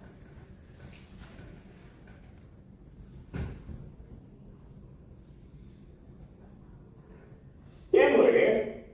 Unlock reserves, right? That's what we're talking about. We want to unlock reserves because the federal government wants accountability on the money that they gave to handle the homeless facility problem, right? Right? I mean, that's basically it. The organizations that you're giving the money to, they don't want to provide that information. That's all true. All big events all over the place. So instead, what you guys are trying to do is bridge the gap. You understand that the fraud that is happening through the NGO program that you're giving the money to, I mean, clearly, the guy that's sitting there, your county clerk, whatever, Daniel, the new dude, he knows this. He knows the law inside and out. That's why he was able to abuse it to make sure that that information doesn't get out.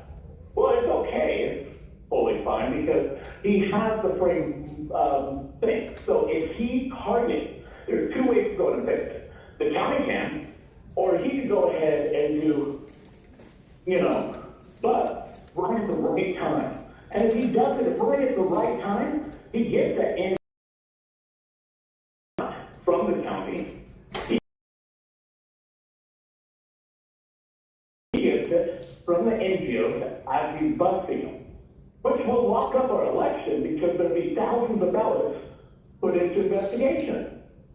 I mean, we can play that game. That's the game I'm hoping for. Because the NGOs are going to route out things, and you guys are going to continue the rhetoric that all federal government is KKK, Nazi supporters, and all that stuff. At the same time, not recognizing your own downfalls on the fact that all the elected officials don't have a voice of their own. They're controlled by their masters, the NGOs. They do exactly what they say because, you know, if they don't, they're not going to win their next seat. Thank you. Here's the next one.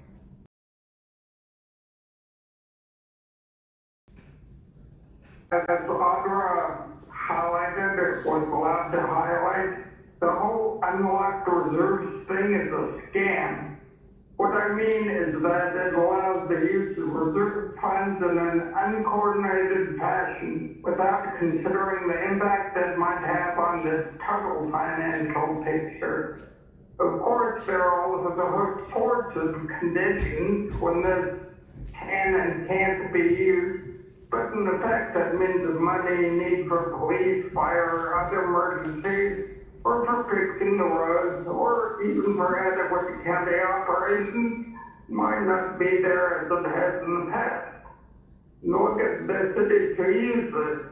The outfit that promotes this is based in Chicago. It's good that you woke up and realized that the gov way overspent, got us in a huge budget hole, and probably can't help much relieving the Fed job cuts, the SNAP housing, and other vital programs. Already use of this was one-time fiscal tool, end quote, as the board letter puts it, is becoming fairly routine. The item under consideration seems to be fiscally prudent to unlock the reserves quarterly at the same time as the annual and quarterly budget reviews, so that all of the budgetary and financial material will be together to avoid routinely grabbing funds without making sure there's enough left. Sort of change the picture from half-baked to virtually baked. Thanks for listening. Thank you.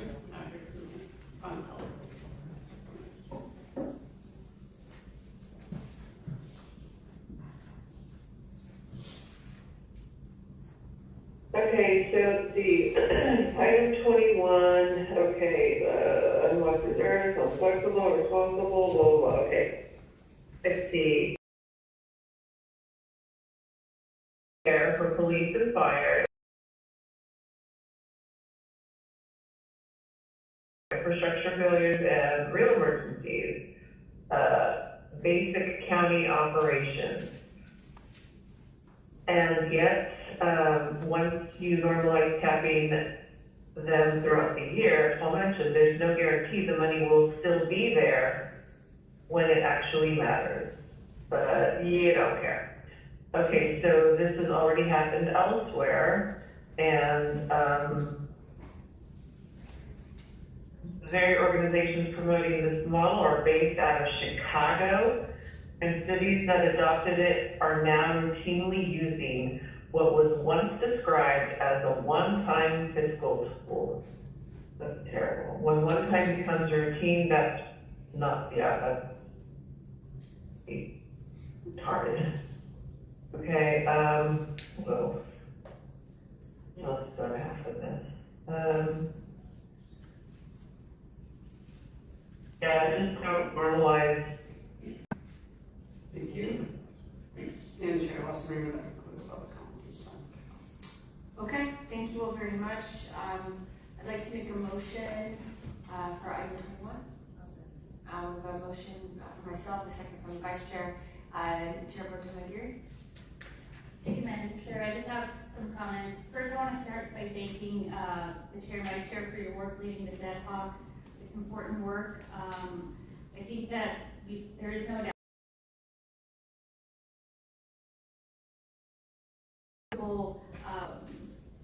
situations that we're finding ourselves in because of the reckless decisions of the federal government and the cuts that are coming before us. So I just wanted to caveat my comments with that.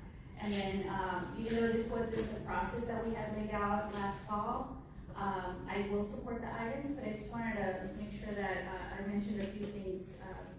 I know that this process is going to be ongoing and we have the budget, revised and all that. But I wanted to make sure that I just put this on the record.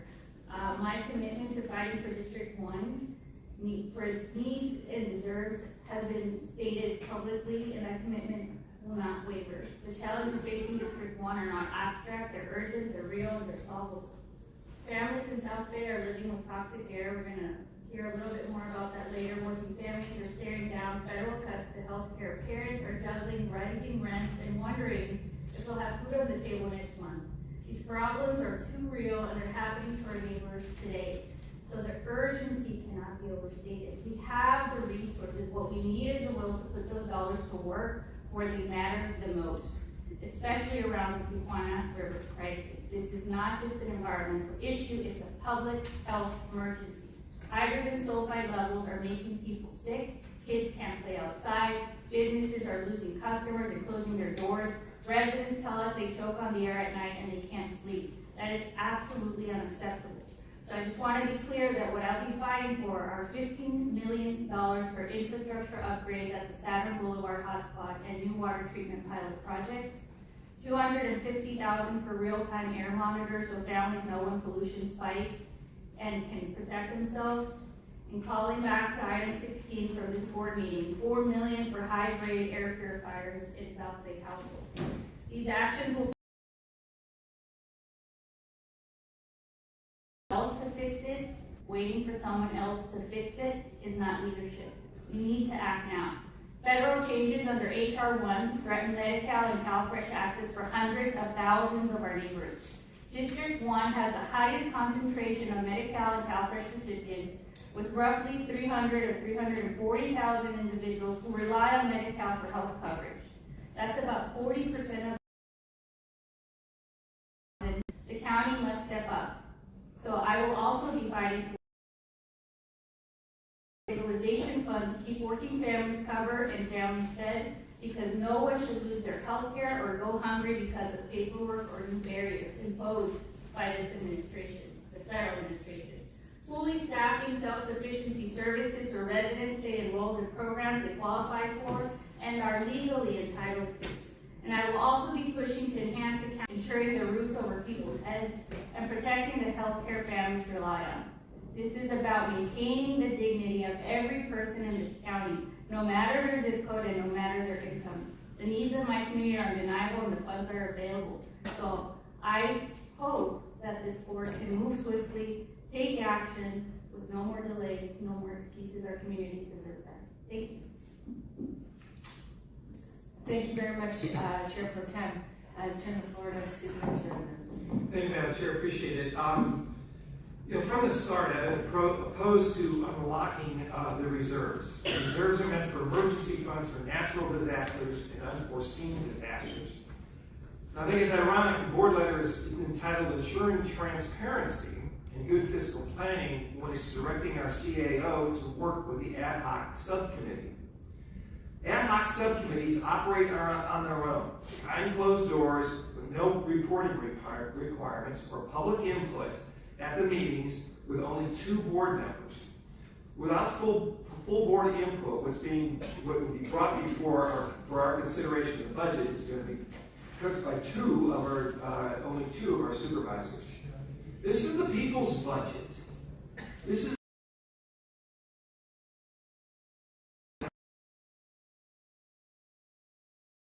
would involve the full board in public.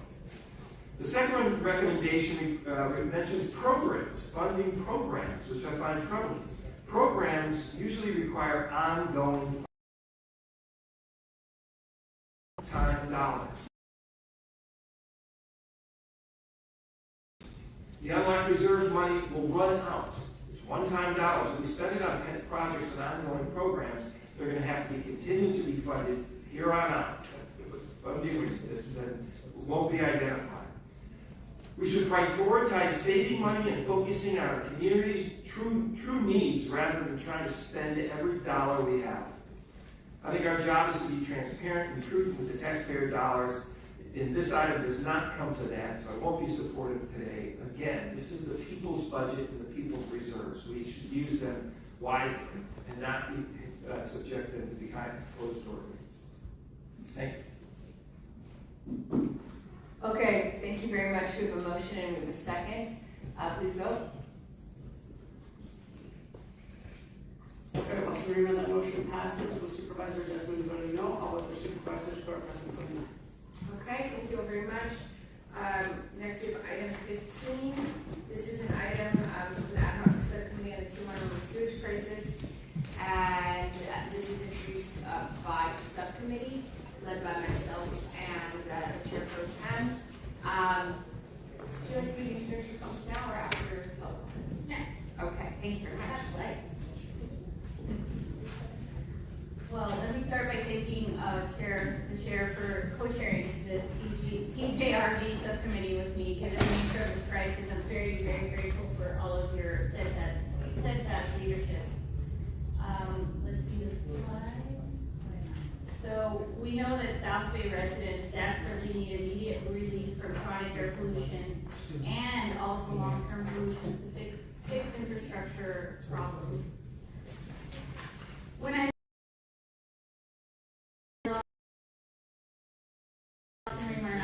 went to work. Our monthly meetings with county staff have been immensely productive. As you can see by this request today, I want to be very thankful to our staff who have been so supportive every step of the way. In order to ensure the success of this subcommittee, we enlisted experts from our county staff, public health professionals, academia, and others diligently working on this crisis.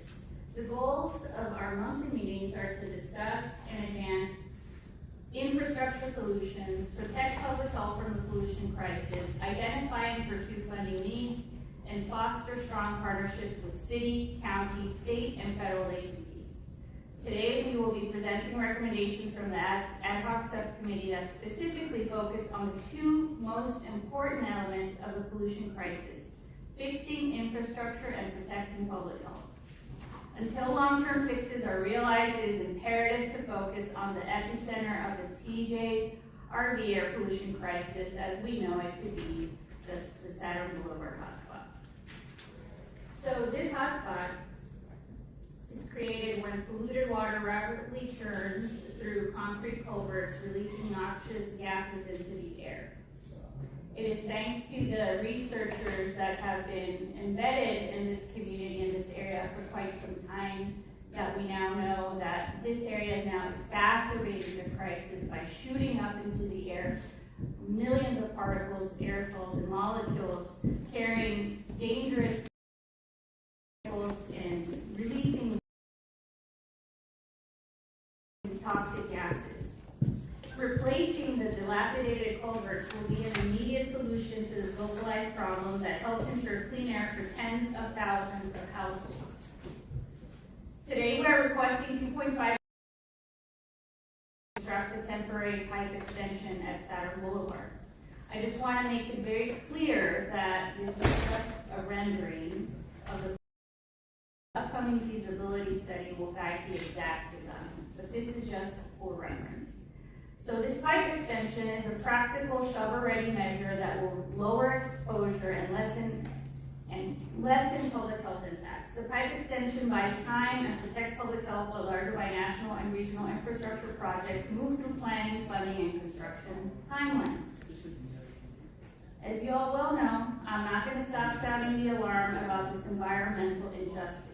This crisis disproportionately hits our low-income and vulnerable neighborhoods, and by funding these projects, we're telling the people of South Bay that your health is a priority, and that we can't wait for years for solutions to come from the federal government or from across the border. People are getting sick right now.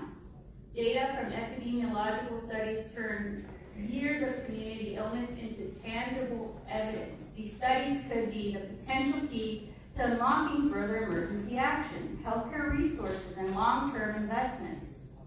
Environmental justice starts while documenting public health impacts associated with this pollution crisis. My constituents have carried the burden for decades. These studies will help provide information and future action. They are needed. An epidemiological study is the first step to clarify the exact physical and psychological impacts this pollution crisis has had on residents, and to examine potential long-term consequences like cancer, respiratory disease, and developmental. Funds for the exposure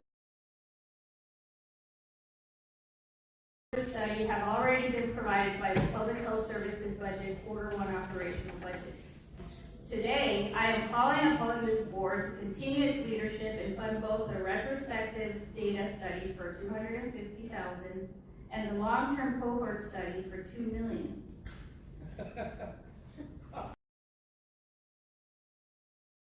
Many of you may say, so why do we need more studies? And I just want to place an example. It's akin to you being a pilot, getting into a plane, flying the plane and saying, I know the weather, I don't need the data. It's the same thing. We're talking about important information that we need to collect so we know exactly how we can make health interventions in the right way and know exactly what the long-term health exposure, the chronic health exposure of all these communities that we already know because of the Centers for Disease Control surveys and the San Diego State University surveys, that people are being affected.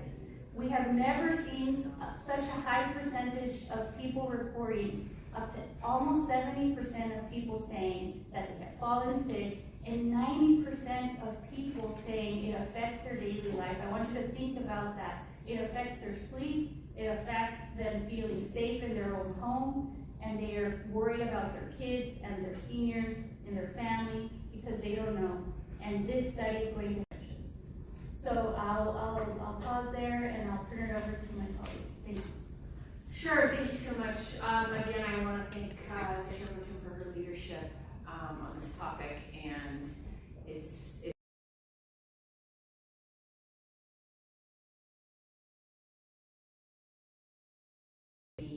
doing the interventions that we can immediately to alleviate the public health impact. A piece of this, of course, is exploring long-term infrastructure solutions to really end the outflows of sewage from Tijuana into our communities and our oceans. That is a longer-term challenge. Significant progress has been made by our congressional delegation in terms of fixing the sewage treatment plant that's currently on our southern border. We know that's going to make a major difference. We also know that there's been some infrastructure repairs in Tijuana that have made a pretty significant difference, but it's not sufficient, it's not enough, and the problem continues to grow. So far, there's really only been Band-Aids. So what this proposal does today is it advances some funding for an immediate infrastructure fix to deal with some of the most acute public health impacts on Saturn Boulevard. And I think it does it in a really smart way, saying, look, you know, the county will put a little money in here, but only if we're able to leverage funding from external partners, because this really is a regional challenge and we cannot solve it alone. And my hope, and I'll say this to our philanthropic community, to cities in the South Bay, to the city of San Diego, we invite you to partner with us to be co-leaders in tackling this regional crisis, to put a little bit of money into fixing the Southern Boulevard situation now, because it really will have huge returns. So hopefully we can find some partners, because what this proposes to do is to make funding available if and only if we are able to find those partners who would match some of that funding, and also noting it could also be state partners.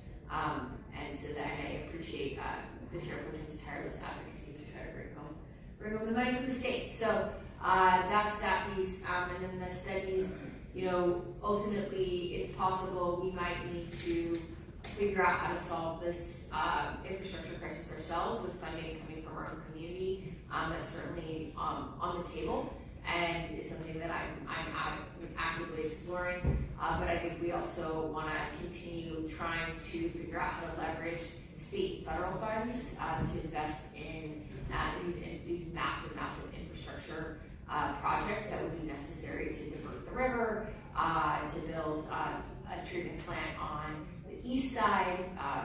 For those who aren't familiar with the geography, there's basically no treatment plant there, just sewage. Go secure some of that funding from other sources, as well as to identify whether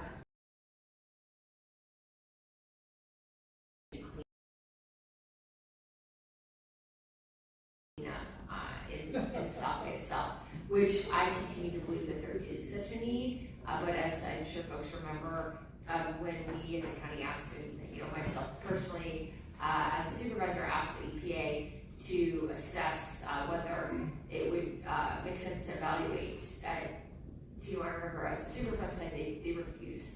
So there's clearly a need for us to gather more data. So wanted to kind of clarify what is entailed in kind of the broader strategy of these two pieces. One is looking at the short-term public health impacts, the other is how do we lay the groundwork as one of a few potential avenues to fix this crisis kind of once and for all for our community by building the infrastructure that we need to actually treat the sewage. So would you like to make a motion?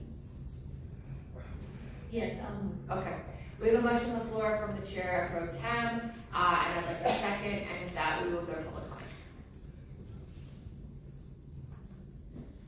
comment. My colleagues who would like to speak will have a conversation with this item after the public comment. Thank you. Chair Lawson-Reamer, for this item, we have 16 requests to speak, 10 in person and 6 requesting to speak by phone. Also note for the record that we received 106 e-comments, 97 in support, 3 in opposition, and 1 neutral. For any individuals that requested to speak on item 15 by phone, please dial on the conference line using the instructions that were provided to you.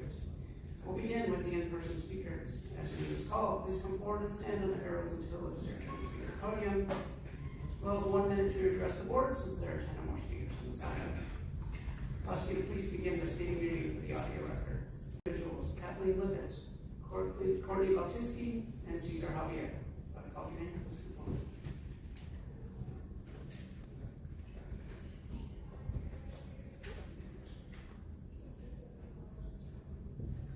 Call your name and come forward in the order. Thank you so much. Good morning, my name is Courtney Baltiski with the YMCA of San Diego County, and it's a privilege to help facilitate what we call the Tijuana River Coalition that's made up of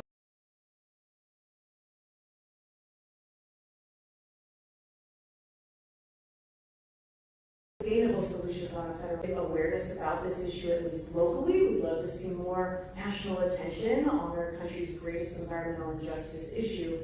However, we're at these early stages of funding, especially sustainable funding. We've talked about a number of projects. Some have been funded thanks to the responsibility in past months. So thank you so much to all of the supervisors for the unanimous support on this issue. Today we're considering a solution to the Saturn Boulevard, the hotspot, and all members of the coalition as well as the Y stand behind the decision. Thank you so much. Thank you. Next speaker, please. The next speaker is coming forward. I'll invite 3 additional speakers. Leslie Adra, Leon Benhan, and Paula Stiegler-Granados.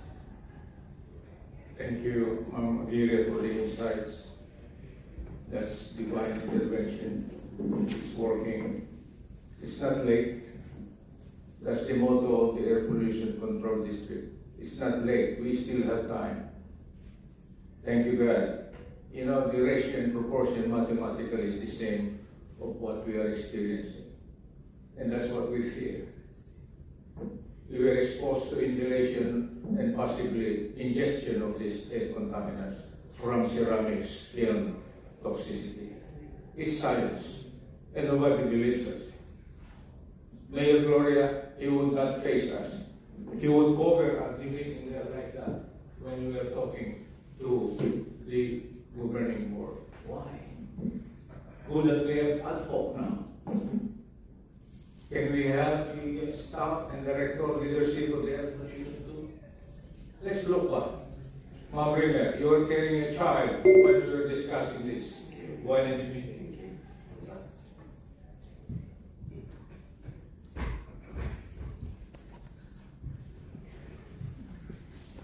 As the next speaker is coming forward, I'll invite additional speakers. Again, if they're calling in, please on the arrows. Anthony Dang, Charles Ridley, and Sarah Davidson. Would this be warranted to use the reserves for? Right not, because it's not an emergency. It's just to see if it was that killed them. Who knows? You know, but it'll be a few years. You're going to sit there and be like, stay in the sewage. We need to test you and see what kind of health impacts it has. Okay, and then we can figure out what we can actually do for it. Yeah, people have been suffering for decades. Like, it's so ridiculous, and all you guys care about is funding, you know, so that you can, you know, just keep this as an emergency and not, you know, encourage Mexico. It's like we gotta keep our commerce coming from there. We can't, you know, hold them accountable. That would be ridiculous. At least we can study the people. So, Tara, you can collect your data. Was that your first word, data? Probably. They thought it was dad. Actually, that's Mark's joke. Anywho, yeah, it's just sad that people have to suffer like this, and you guys fill your pockets with money. Next speaker, please.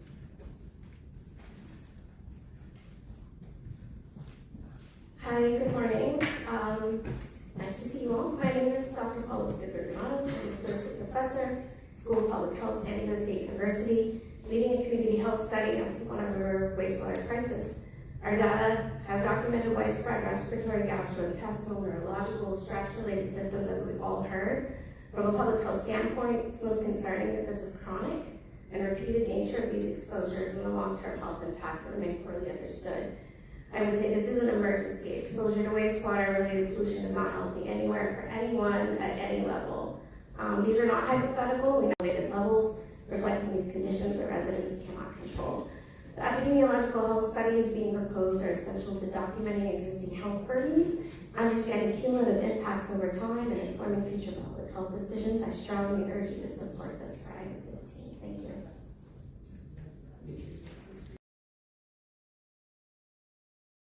Good morning, Chairman Supervisors. My name is Anthony Dang, and I'm a policy advocate with Climate Action Campaign, where we're fighting for an affordable, pollution-free future. I'm here today to speak in support of item 15, which addresses the Saturn Boulevard infrastructure issues connected to sewage and toxic runoff in the South Bay. Because the Saturn Boulevard hotspot is spreading contamination and destroying neighborhoods, tens and thousands of families are at risk and already experiencing serious health issues like chronic respiratory problems and severe headaches. This exposure to untreated sewage and contamination has gone on for years and is disproportionately affecting low-income families, children, seniors, and other vulnerable residents, all while a localized solution is available now by replacing these culverts. We urge the board to support item 15 and fully fund these studies and repairs, as it is the county's responsibility. Thank you. Here's the next speaker, so we call by final speaker in person, Mark. Good afternoon, Chair and Supervisors. My name is Charles Ray, Deputy Director of the San Diego Chapter of the Sierra Club. Last fall, I helped lead a tour of over 60 participants from all around the state to the Tijuana River Valley. We finished this tour at the Saturn Boulevard hotspot, and this was during the dry season where there should have been no flows at all through the Tijuana River. As soon as participants exited their vans, we were met with a horrible stench. Participants wore masks, some asked immediately to return to their vans and complained of immediate headaches. We know these public health impacts go far beyond just the stench. Now imagine if you were one of the residents who live this every day. This is immoral, and we must do everything in our power at the local level to immediately provide relief for our region. Air and clean water to just I respectfully urge the board to fully support item 15 by funding the Saturn Boulevard repairs. Thank you so much. Thank you.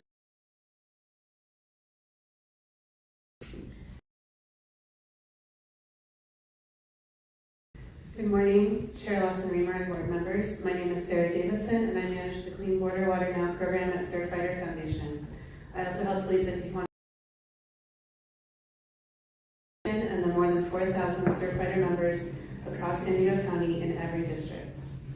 Thank you, Chair Lawson-Remer and Chair Pro Tem Aguirre, for your persistent and transparent leadership addressing the worsening public health emergency from contamination in the Tijuana River, a river that has been named one of the most endangered rivers in the country for 2 consecutive years.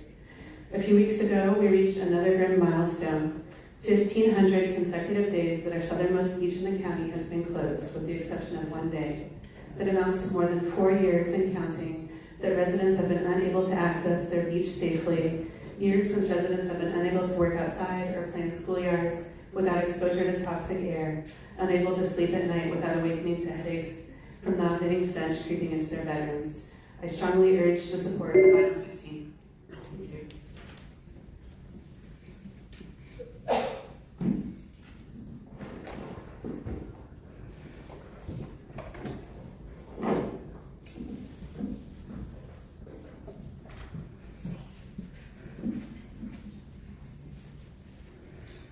my name is Leon Bennermine, president of the Citizens for Coastal Conservancy out of Imperial Beach. I'm also a past member of the IEWC Citizens Board. And this drawing that I'm showing you shows the hotspot in comparison to the entire hotspot. It is a postage stamp, not even that big. Yesterday, I went with my sodium, my detector, and from the border, Dairy Garden Road Bridge, Hollister, Community Garden, I tested all those spots. The highest, obviously, was at the border. And you really should back up and look at. You should really look at what has changed in the valley. Changing of the river to the north, as shown here. Thank you. Sir, just a question. Did your slides get submitted? Sorry. Our staff asked for the slides to be emailed to us. Oh, okay. Thank you. I'd love to review them more in depth, and that's super helpful. Thank you. So, sir, if you can. You can just work with the staff. Yeah. Perfect. Thank you. Thank you. Connect with our deputy clerk there. Email slides. Thank you. Mark, we'd all like to review them more in depth. So, first of all, you aren't going to do anything about this. The last time I saw you guys talking about this, you agreed, even after UCSD said there were really high sulfide content in the air that's toxic and poisonous. So you were going to do a study to prove that so you could get funding immediately, emergency funding from the federal government, and solve it completely. Of course, now that's not even being talked about. Just one of many lies you guys often tell. Right here on page 2, section 3, chair's recommendation, and up on authorized director, department of purchasing and contracting to competitive solicitation for a long-term health study, and upon successful negotiations and determination of a fair and reasonable price, award contracts for an initial term of 2 years with 3 option years. You guys have no intention of solving this. It'll go on forever. You'll make money too. Thank you. We'll now hear from the individuals that requested to speak by phone. We'll start with our first caller.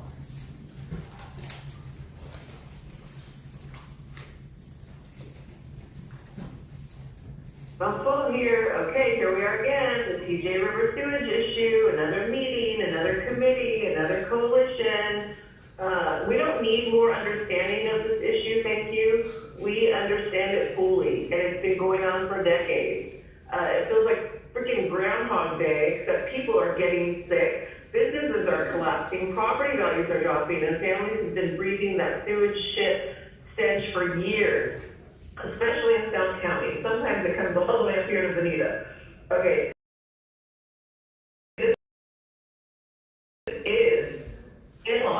This is lockstep governance straight out of the UN, agenda-style playbook, perpetual crisis, no accountability, and when people finally snap, you play the blame game on the administration and power. You sound so stupid saying that, Slobo, by the way. You people blame everything. It's always anything except government failure, your failure. The original crisis isn't the sewage anymore. Thank you.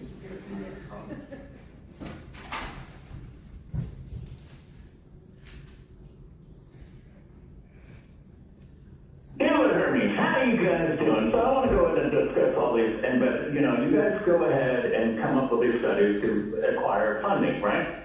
You do this all the time, and then you get the funding to go ahead and fix the problem. Do you ever analyze your fixes?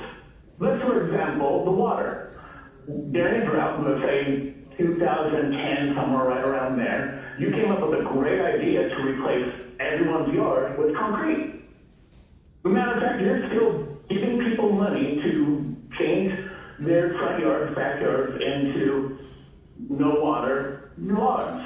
A lot of people throw concrete. So what happened with that? Is that part of the reason why the flooding took place, on top of the fact that you did not clean out the drains? Yeah, that's what happened the first flooding. What happened on the second flooding? Well, you clean out the drains, but all that concrete caused major flooding, right? But no, that's global warming, right? On top of that, since the ground... Thank you. Now hear from the next caller.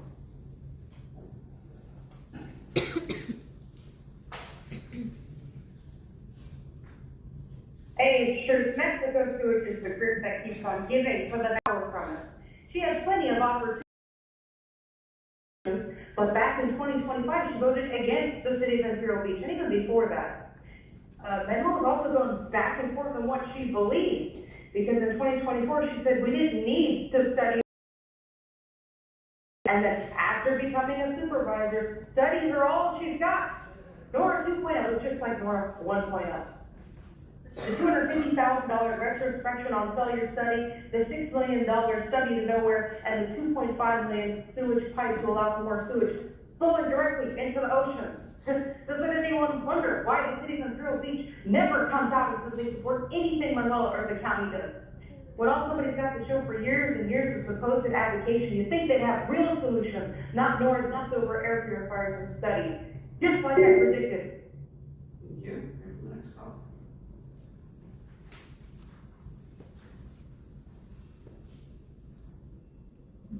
Full of bottles.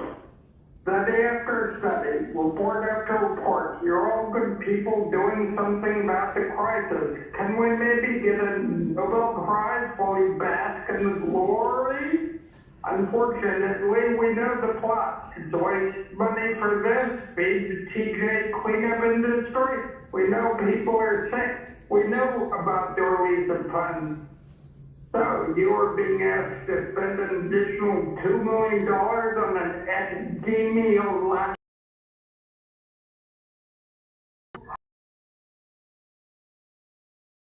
Equitably chosen, I hope. Supposedly done in June and or September. We know the answer. People will get sick and sicker. The 250 file for retrospective, meaning we already know the answer, health study, total waste, and 2.5 mil for a pipeline. That's better. Thank you. We'll hear from Hunter.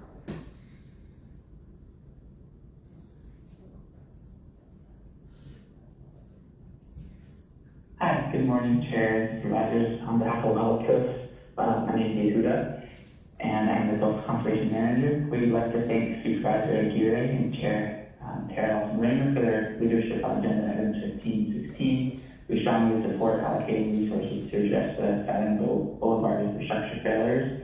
However, repairs of this nature should take weeks, 2 weeks, not 2 years.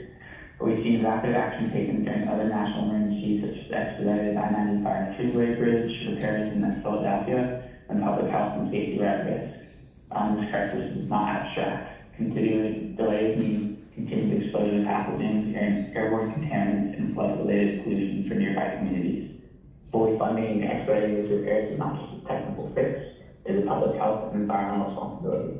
Thank you for your leadership and for the opportunity to speak on this item. Thank you. Chair Lawson, that concludes the public comments on this item. From the ad hoc committee, but not just receiving an update, reporting at studies, but it doesn't fix it. This, the triage needed all these band-aids. We know sewage come from DO1. Tell us about the health impacts. They're serious. Of course they're serious. We know there's these minute orders. They go back to February 3rd of 1944, where both governments agreed to give preferential attention to the solution of border sanitation problems. And then again, we had an agreement in 1990. We had another agreement in last year. We know what the impacts are. We know it's unsafe. And I could agree with the fix at Saturn Boulevard. I know it's only a temporary fix. But if it can stop, the sewage from being churned up and releasing particles into the air, I think that's a worthy cause. And I know this is reserved dollars, but I do think that some of the Tijuana issues deserve some of these reserve dollars. So I just can't spend another couple of million on another study. I don't really know what we're trying to get out of that study.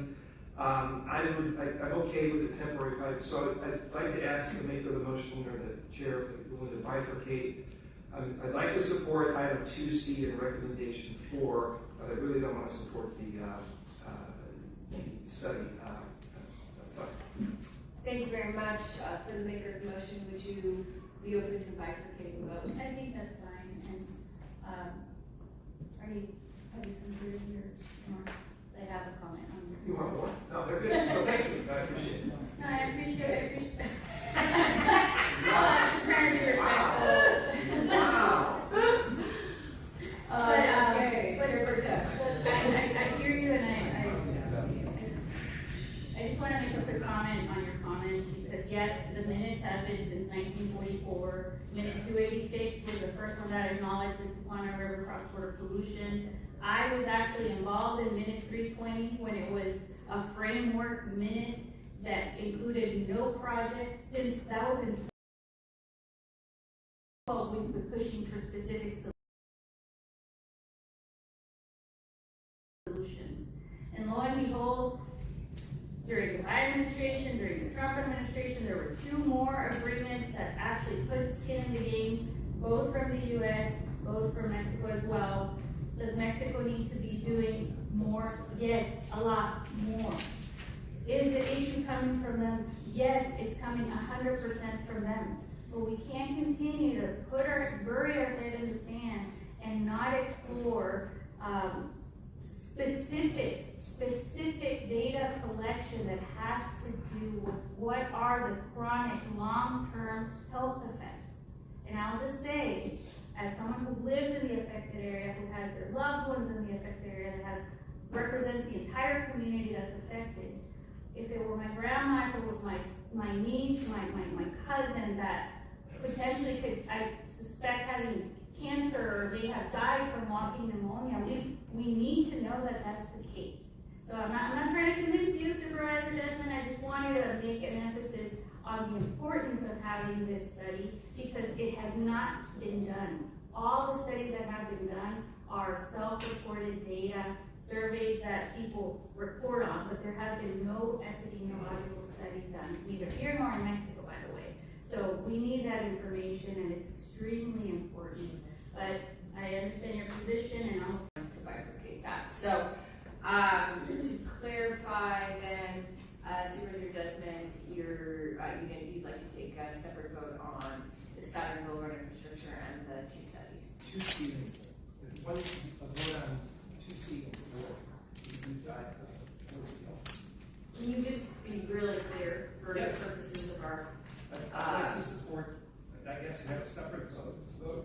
First, we vote on item 2C and item 4. And then your second vote would be for the rest of the recommendations. Okay, go ahead, Andrew. So go ahead and structure that as you need. Thank you, Chair. Last meeting, first vote read for recommendations 2C and recommendation 4.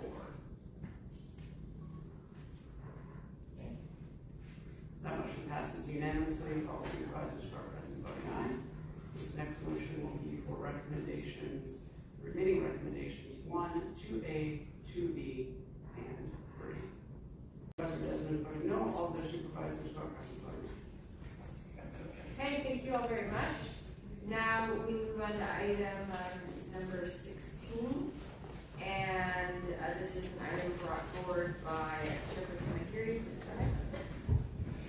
Thank you, Madam Chair. I want to reiterate all of the comments I made previously about the self-reported data, the Centers for Disease Control studies, the situation that all of the people affected by this crisis are experiencing on a daily basis. They can't escape this pollution. They can only improve the air that they So I just want to quickly comment that in 2024, the San Diego Air Pollution Relief Effort, or IDIT program, to provide suffering residents with 1 air purifier and 2 replacement filters. The program has been immensely helpful to my constituents. In December, the APCD launched a survey with current participants, and respondents noted having better sleep, less eye irritation, fewer headaches, improved breathing, less coughing and throat irritation, as well as fewer allergies and fewer asthma symptoms. 88% of respondents said they were satisfied with the purifiers. 80% of respondents say the purifier reduced spirit-related odors in their homes, and 86% said the application had $1 million in bridge funding. From this board, the program purifiers per household, consistent with the guidance from the California Department of Public Health. It's important to note that my office has been working with APCD, county staff, state and federal agencies, and the philanthropic community to raise funds for thousands of additional air purifiers. Believe me, I've been shaking all the trees in the forest. Clean air is not a luxury, it's a fundamental human right. Providing free air purifiers to impacted schools and households represents an effective, swift, and tangible way to reduce exposure while long-term infrastructure solutions continue to move forward. So yes, it's a Band-Aid, but it's something that is extremely needed so that people can breathe. We're just talking about air. Using $4 million of unlocked reserve funds to expand the IDIF program is consistent with the county's duty to protect public health during emergencies and continuous pollution events. Air purifiers are proven to reduce harmful particulate matter indoors, offering immediate relief in residents' homes. So I strongly urge my colleagues to join me in this effort and vote for what is morally right. Providing air purifiers to those suffering is a viable, compassionate response that shows leadership and doesn't abandon communities during this public health emergency. Thank you, Madam. Thank you. We'll now move to public comment. Thank you, Chair Leslie-Reamer. We have 23 requests to speak, 15 in person, and 8 requesting to speak by phone. Also note that we received 40 comments, 3 of those in support and 1 in opposition. Any individuals that requested to speak on item 16 by phone, please dial in the conference line using the instructions that were provided to you. And I forgot to move that item. Okay, we have a motion, and we'll move to public comment. We'll have a discussion about it after. Thank you, Chairperson Peter. Thank you, Chair Leslie-Reamer. Any individuals that requested to speak on item 16 by phone, please dial in the conference line using the instructions that were provided to you. We'll begin with the in-person speakers. As your name is called, please come forward and stand on the arrows until it is your turn to speak at the podium. We'll have 1 minute to address the board since there are 10 or more speakers on this item. And I'll ask you to begin by stating your name for the audio record. I'll be calling you groups of 3, so I'll ask you to please listen for your name. I'd like to invite forward the first 3 individuals, Kathleen Lippett, Courtney Walczewski, and Cesar Riviere.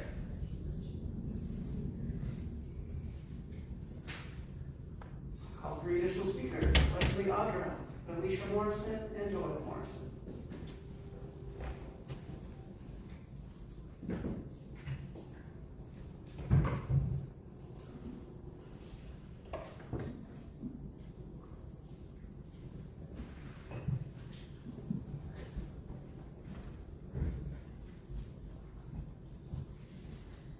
Alicia Morrison. I support this item. I never really understood it until I went down there at 10 o'clock last night and rolled my window down 4 inches and then gagged and went back up. That in my car, and we could not get away from there far enough until we could roll down all the windows to get it flushed out of my car. I cannot imagine having to live there, sleep there, go outside to try to enjoy, my yard, to garden. I can't imagine the aerosols going into somebody. I love to garden. I don't know what it's doing to the soil. I don't know what it's doing to the sand at the beaches. How long is that going to take to clean up the beaches? Each particle of sand. Those molecules have got to be sticking to it. So I support this item. Thank you. Thank you. Hello, Bill Morrison. I just wanted to also follow up with the 4 inches last night. That was horrible. these people that live there are, as a human being, how can you not look at that and say these people are suffering and they need help? They're taking the brunt of this by their health and all the things that we talked about. They're also going to have to suffer when they get these air filters with high electricity costs to run them.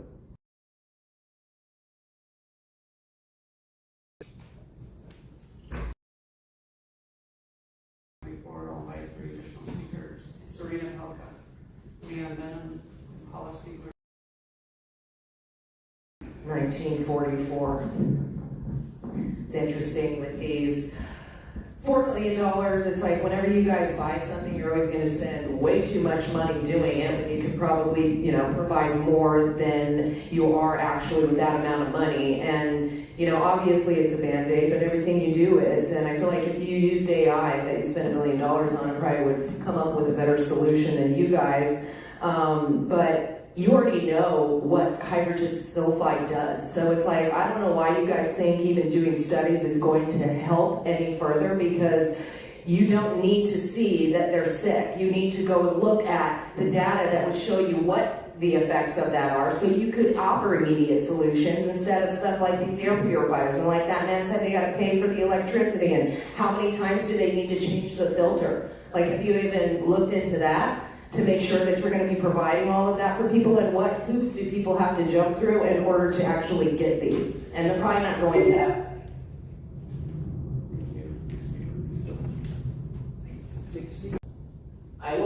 I have 2 air filters in my home, and I bought them previously, so I support the air filters as a temporary measure. But the power of this board on your property that you currently have at Hollister Bridge, in less than 3 months, you could stop the river from coming north, which is where all the smell comes from.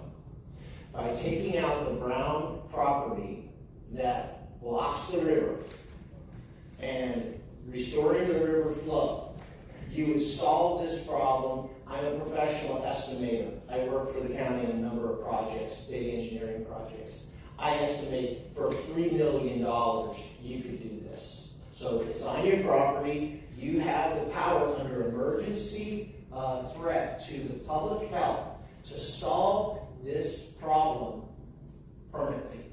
Thank you. Wow.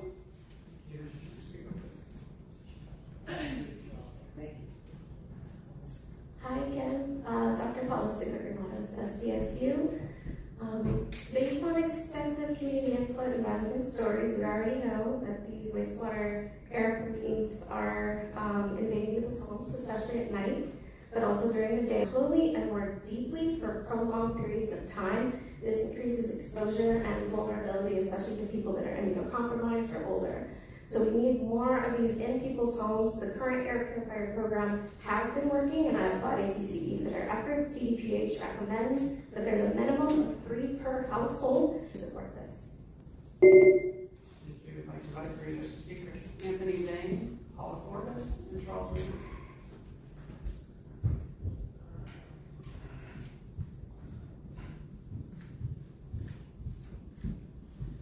Good morning, Chair and Supervisors. This is Anthony Day from the Climate Action Campaign again, where we're fighting for an affordable, pollution-free future. We cannot reach this collective future when our neighbors are experiencing a long-term health emergency. I'm here today in full support of item 16, investing in the air improvement relief efforts. Air purifiers provide immediate life-saving protection while long-term infrastructure projects move forward.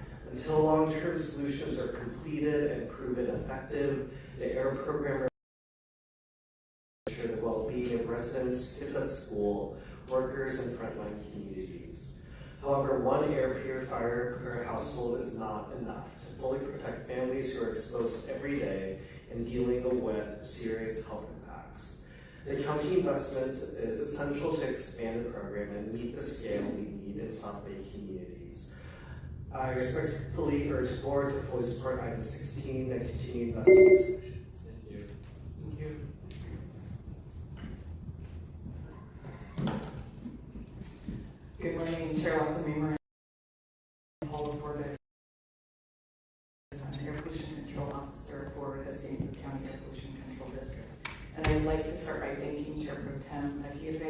leadership and tenacity on this issue and bringing this agenda item to your board for consideration.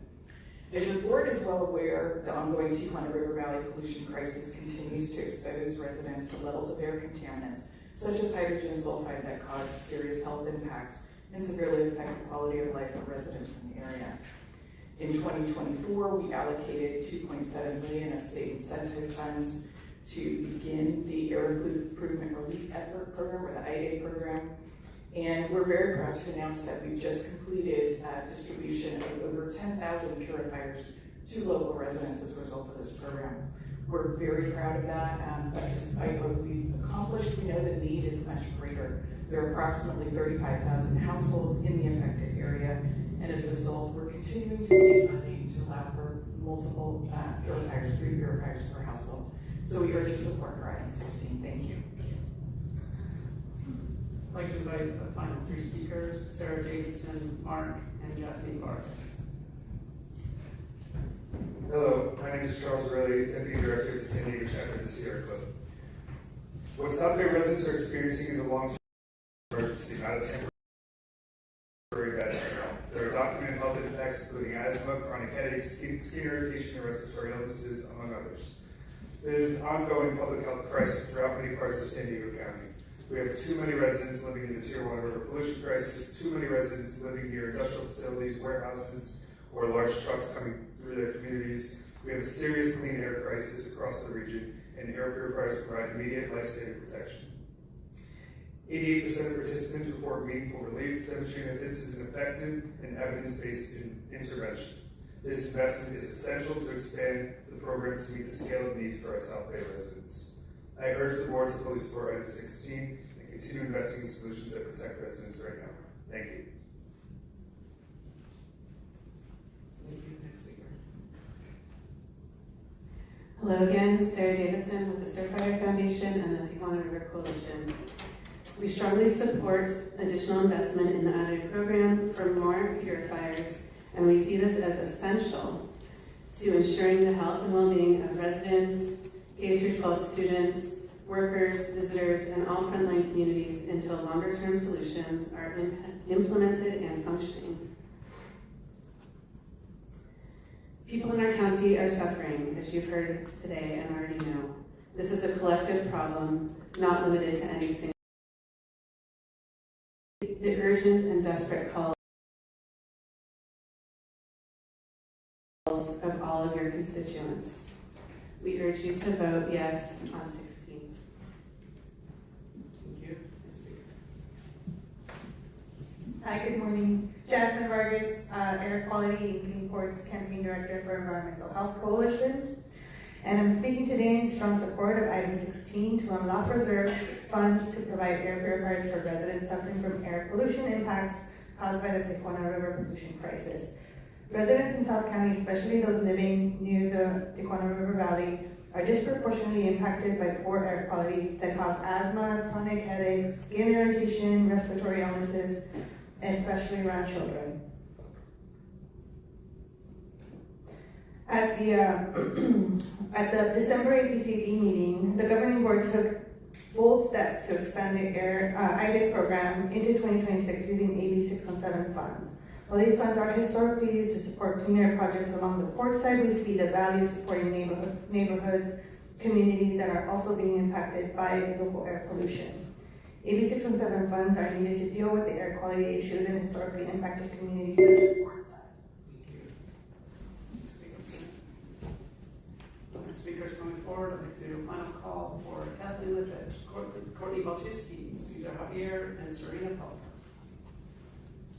Mark, so the guy just told you. By the way, I was in support of this until I heard this man speak.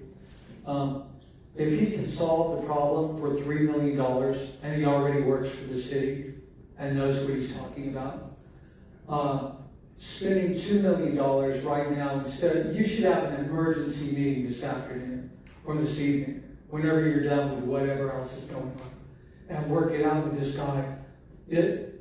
I mean, you could call the right people. You could get this done this week. Bad idea. $2 million on air purifiers with all the problems that Audra mentioned for getting them to the people or their use or whatever, when you could maybe solve the problem for another $1 million. But We'll now hear from the individuals that requested to speak by phone. We'll start with our first caller.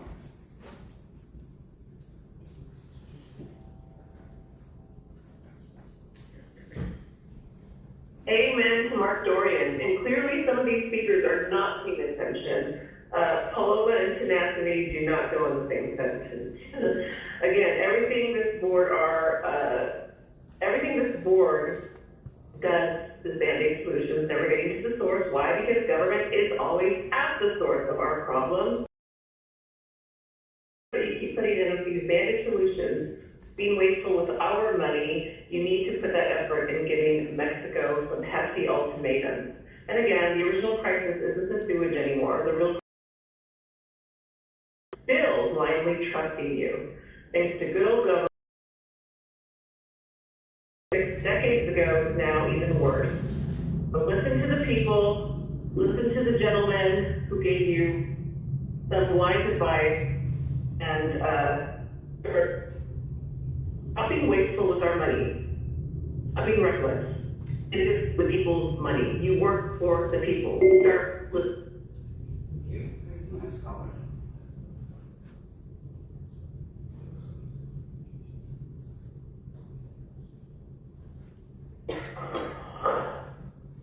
Thank you very much, NGO Toilet Paper, House Servants, Useful Idiot, and Uncle Lawyer. Mirroring back to the Civil War days. I want to go ahead and just point out, I get what you're doing. You're acquiring funds. Matter of fact, you could go ahead and expand that because, we deem smoking a hazard. And people smoke in every single apartment throughout the county of San Diego. I think you should use more money. Use as much money, try to gain access to as much money as possible because I do, mirroring back to the Civil War days. So, unrestricted power. On top of that, after you're done with the whatever type of law you're doing, I can combat that with constitutional law. Where I can go ahead and claw back all the money for the past 8 years of you silencing me. Here from the next caller.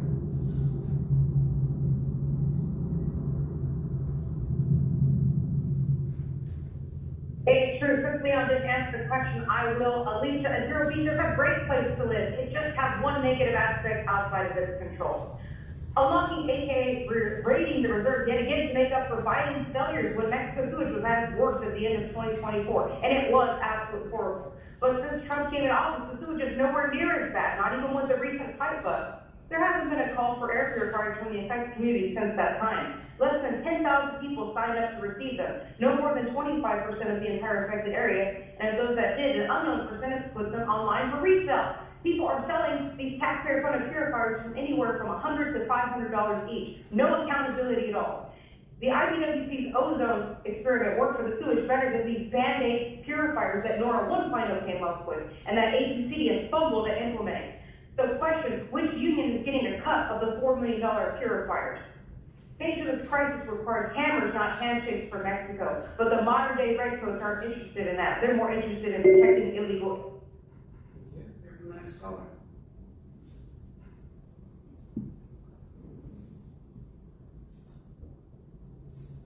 Although this solution is good if you just go outdoors, maybe you should distribute gas masks. The $3 million fix just suggested is a far better idea. And if you do this, no lottery this time, please. Please give these to the people who really need them. Maybe you can even spare a few for the Javier's. CAPCD, the Air Pollution Control District, has an ongoing program where they've given out 10,000 air purifiers already. I'm not sure how much the county program is still needed. Sounds like these special families will get to change in the filters and clear out the purifiers as well as their daily work. Why why not just fix this stuff yourself instead of waiting for the Fed? There's got to be a better way than indoor fixes so that the sick and sensitive people can enjoy the outdoors in this great country.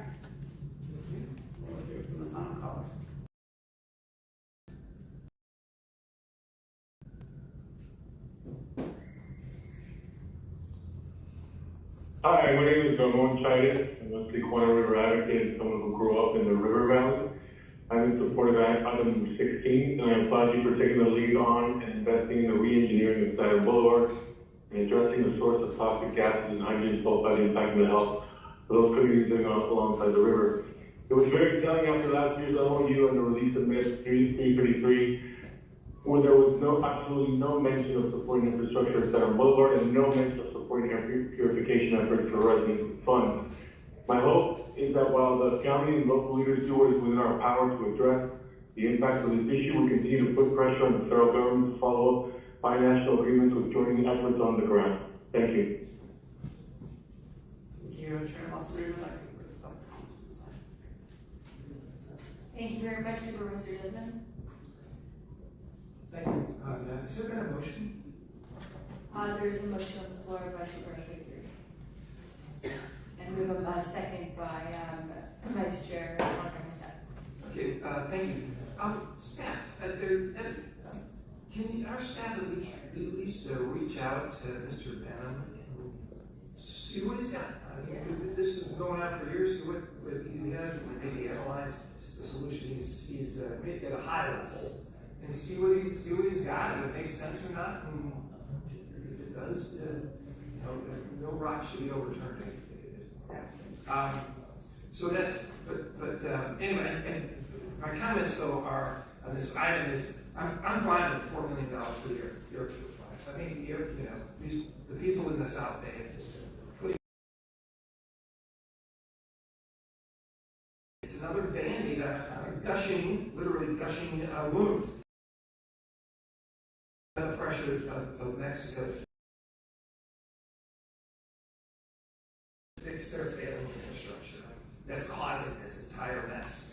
And the federal government is making real progress to that end, most recently with the minute order, the EPA minute order 333, which both the United States, President Trump, and the President of Mexico, Claudia Sheinbaum, have agreed and recognized this MOU as well. So under the EPA leadership, Mexico in the MOU of Order Minute 333 agreed to allocate $46 million in 2026, this year, and another $47 million in 2027 for critical treatment plant and pump station upgrades to divert sewage from coming. Do you want me to ask folks to be quiet in the chamber so that your remarks can be heard? Yeah. Okay, thank you. Sorry, thank you. It's okay. Please reminder to everyone not to disrupt the chamber to be quiet while speakers are speaking. Thanks. Did you hear me? Would you like me to start over? Well, for the... Okay. I found a button. Anyway, okay.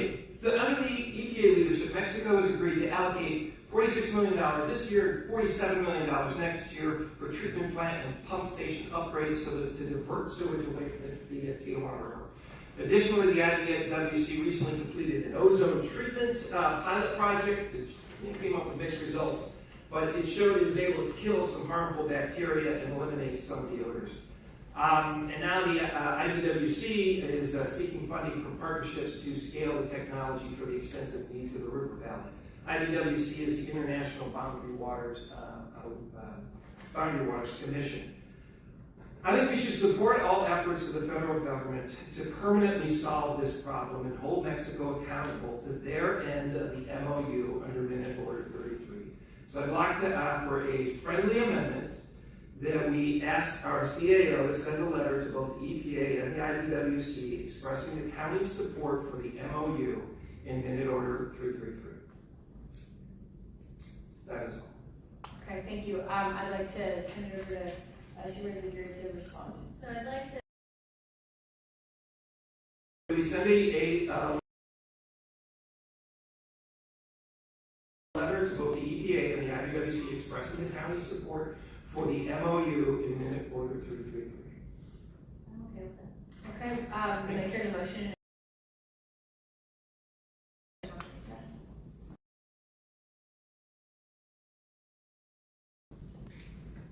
Also, would you be willing to accept that motion? Yes, I will go in the direction of the maker of the motion. I would like to see though, I mean, there's no documentation in front of us of what that is. I should have given it to you yesterday. Oh, okay. Okay, do we have anything for Andrew that you could put up? I just want to look at it, but I'm okay with it.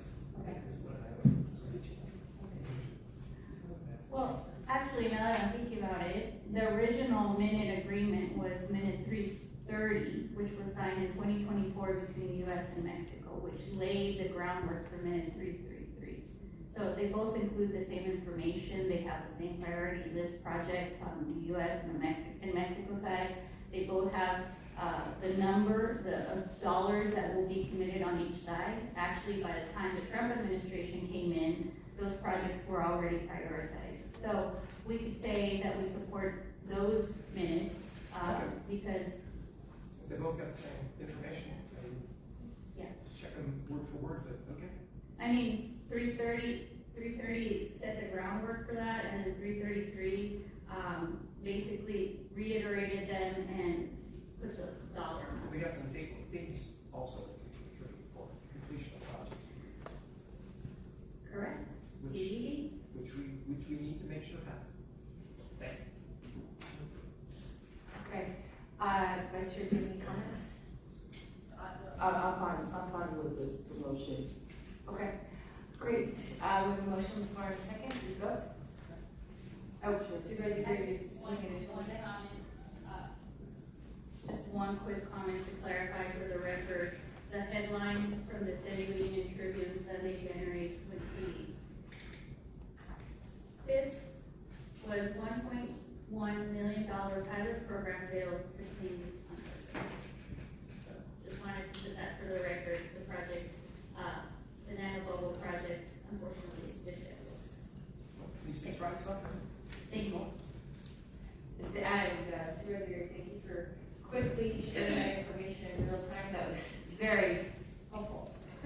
Okay, Supervisor, Vice Chair Martin. Just wanted to, on this item and the last one, thank the chairperson for your clarity and vision around the fact that every person, every single person breathing clean air and should have clean water. And to the chair for really holding up the issue, even when the District 1 seems to make an understanding that this, we are the public health agency of the region and this is a regional issue. And also to Supervisor Desmond for your advocacy. Just, you know, it is, in my mind, it's just really refreshing to have a conversation that we speak in fact, that we have folks here that have been on the ground, that are using their own expertise to get to the root of the problems and the issues, and make sure that every person has the opportunity to live a healthy life in this region. So I just want to thank you all and thank the public. You know, public comment is what it is, and everyone has an opinion. And my grandmother would say, even a broken clock is right twice a day, right? But I also truly do appreciate folks that have really are living this issue every day and researching it every day, and come and bring their expertise to it. So thank you very much. And I know there's been a lot of county staff working on this throughout the years as well. So just want to add it to the record. Thank you so much. Thank you. It's very kind. Appreciate it. We have a vote. We have a motion on the floor in a second. Please take the vote. Chair Lawson Reamer, that motion passes unanimously with all supervisors who are present voting aye. Okay, we'll move on to item 17, authorizing county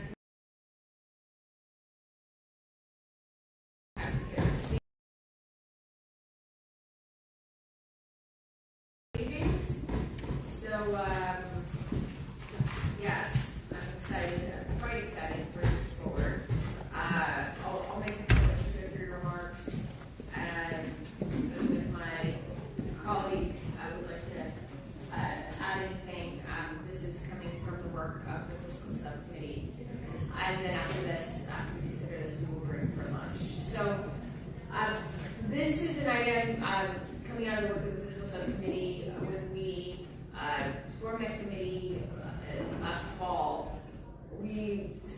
really focused on leaving no stone unturned to create more fiscal sustainability in the county.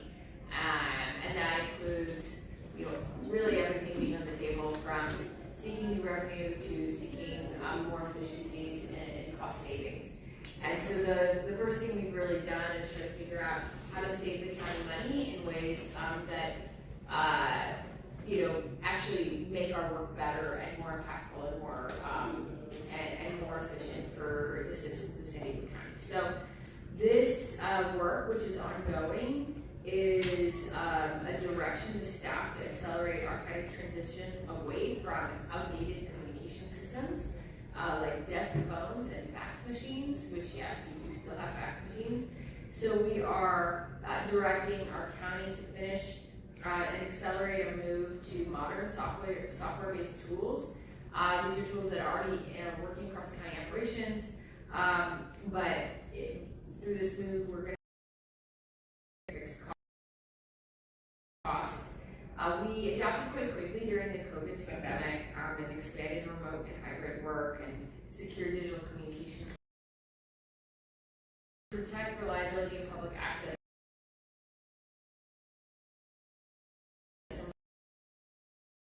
Were kept in place during that time because they were at that moment. But we now have several years of data, not just in the county but in the world, that I think has shown that this is what's happening. This is where we are. Not even the future; it's the present. I don't even think my Gen Z staff knows how to use a fax machine, so I don't know who would be sending the fax anyway. So I think it's high time that we end our reliance on these legacy systems because we will be able to save taxpayers $7 million a year in ongoing costs. So this is just a little kind of the first step, I think, in the work of our fiscal subcommittee and keeping no stone unturned, leaving no stone unturned, and looking for fiscal savings. So as we face $300 million of an annual budget shortfall, which will be an ongoing crisis in our county due to federal budget cuts, we have to do everything we can to be efficient with taxpayer resources and make sure we're serving our community the best that we possibly can. So before asking residents to shoulder any additional burdens, we're doing the internal work first of looking for cost efficiencies. That's what this item is about. Happy to make a motion and love to turn it over to my colleague. Yeah, thank you so much, Chair. I'm happy to second that. Just as an aside, she will probably be upset for me mentioning her name, but one of my staff members, Ariana, saw the fax machine for the first time on Monday. I love that. Yeah, literally. So anyway, in all that being said, I do appreciate doing this work and identifying these savings. So last August, when we launched the subcommittee, really had a clear charge to confront the hard cuts coming as a result of HR1. We know that work is ongoing, and this action is a direct outgrowth of it. So today we're pushing to accelerate the county's transition away from the outdated communication systems like desk phone, software-based tools that are already working across county operations. So as these legacy systems remain online, the county is spending millions to keep them running. Systems allows us to capture the savings, and so by accelerating the modernization, we expect to save up to $7 million in ongoing annual taxpayer dollars without reducing public access to the critical services that we provide to our residents. So as we face this dire financial landscape that we all, I think, continue to talk about and find ways to mitigate, that we have to find those smart and effective ways to cut costs for our taxpayers. So I'm happy to be doing this work right now. And just as an added protection, I will ask that the CAO develop an e-recycling plan for the receipt of unused devices, so at the very least we know what that could look like. Okay, I see her nodding at me and shaking. Yes. Okay, thank you so much. And with that, I'll turn it back over to the chair. Okay, thank you very much. We have a motion and a second. We'll go to public comment. Thank you, Chair Lawson Reamer. We have 8 requests to speak on this item, 4 in person and 4 requesting to speak by phone. Also note for the record that we received 1 e-comment in opposition. For any individuals that requested to speak on item 17 by phone, please dial into the conference line using the instructions that were provided to you. We'll begin with the in-person speakers, selected by 4, Kathleen Levitt, Cesar Javier, allegedly Audra, and Mark. You'll have 2 minutes to address the board, and we'll ask you to begin by stating your name for the audio record.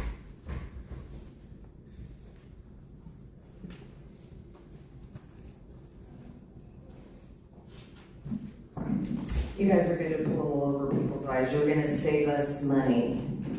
Do we get that money back? Are you going to refund it to the people? Because you were saying that you're saving the county money. Right.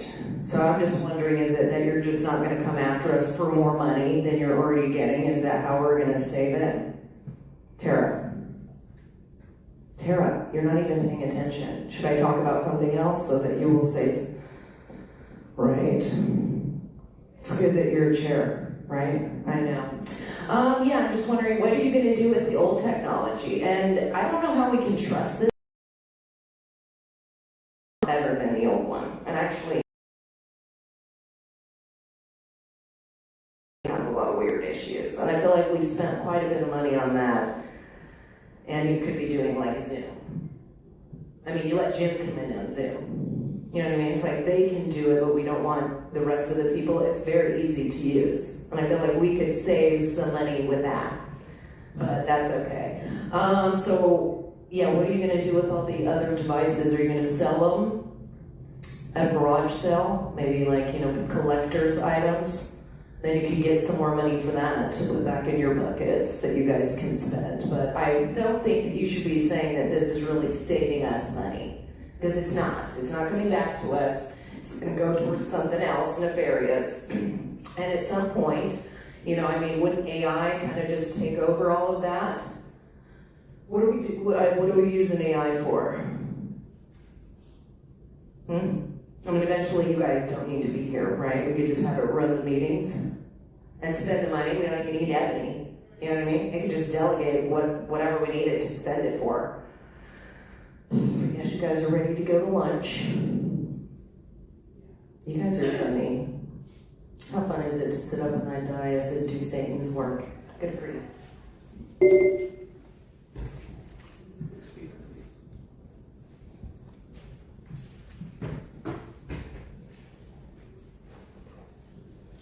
Mark, well, obviously, an update in technology could be beneficial. And the Microsoft Teams soft phone will do a lot of things that other phones won't do. Faxing.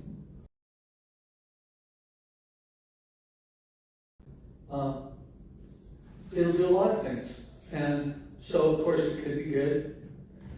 And it supposedly will save money on repairs, according to your overview. However, it also is, I'm wondering how it will be used, like this YouTube video of 25 minutes, where Larry Ellison talks about AI, how it could be hooked into AI. I'm sure it will make that a lot easier and a lot more efficient. Eventually, your fax could just go directly to the AI program. And I'm certain that's where this is headed. So it's too bad because the technology is good, but like all technology, it will be used by the government against us. And AI is like the last. It's just over once AI truly takes. If Larry Ellison gets his way, and that's how this technology is used, we're done. America is done. Even your children, even if you make several $1 million, will live in a real hellhole. You might want to think about that and stop it.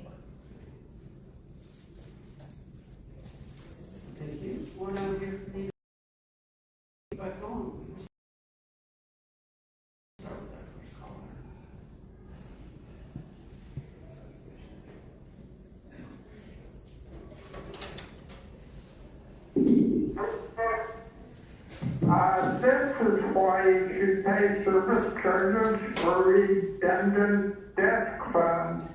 If there's a major communications outage, as there recently was back east, it is vital to have a backup system. Cell phones are easier for people to hack into remotely.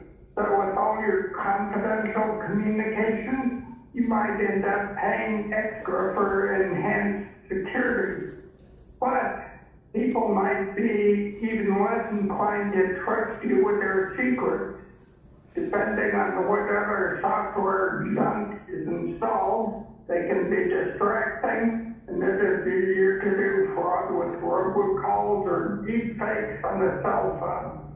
Let alone AI, by the way, which would be a disaster because there's no privacy once it gets to the cloud.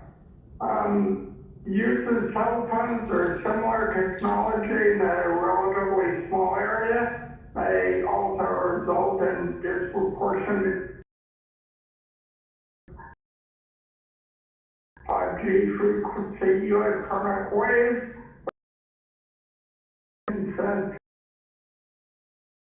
of people. Maybe you need a provider who offers service where the cost scales down for usage. But it is clear that you need more thought and communication before replacing desk phones. Virtual fax seems like a better idea, but they ultimately have similar confidentiality concerns. And are you going to just let the employees each take their redundant desk phone and put it up for auction or whatever other suggestions? And Thank you, Chair Lawson. That concludes public comment on this item. Okay, thank you very much. Do you have any colleagues have any comments? Okay, seeing none, I'll go ahead and call the vote. Chair Lawson, that motion passes unanimously. All supervisors who are present, voting aye. Okay, thank you very much. It is 12:05. We will take about an hour lunch, so we'll be back here at 1:10. That is an hour and 15 minutes.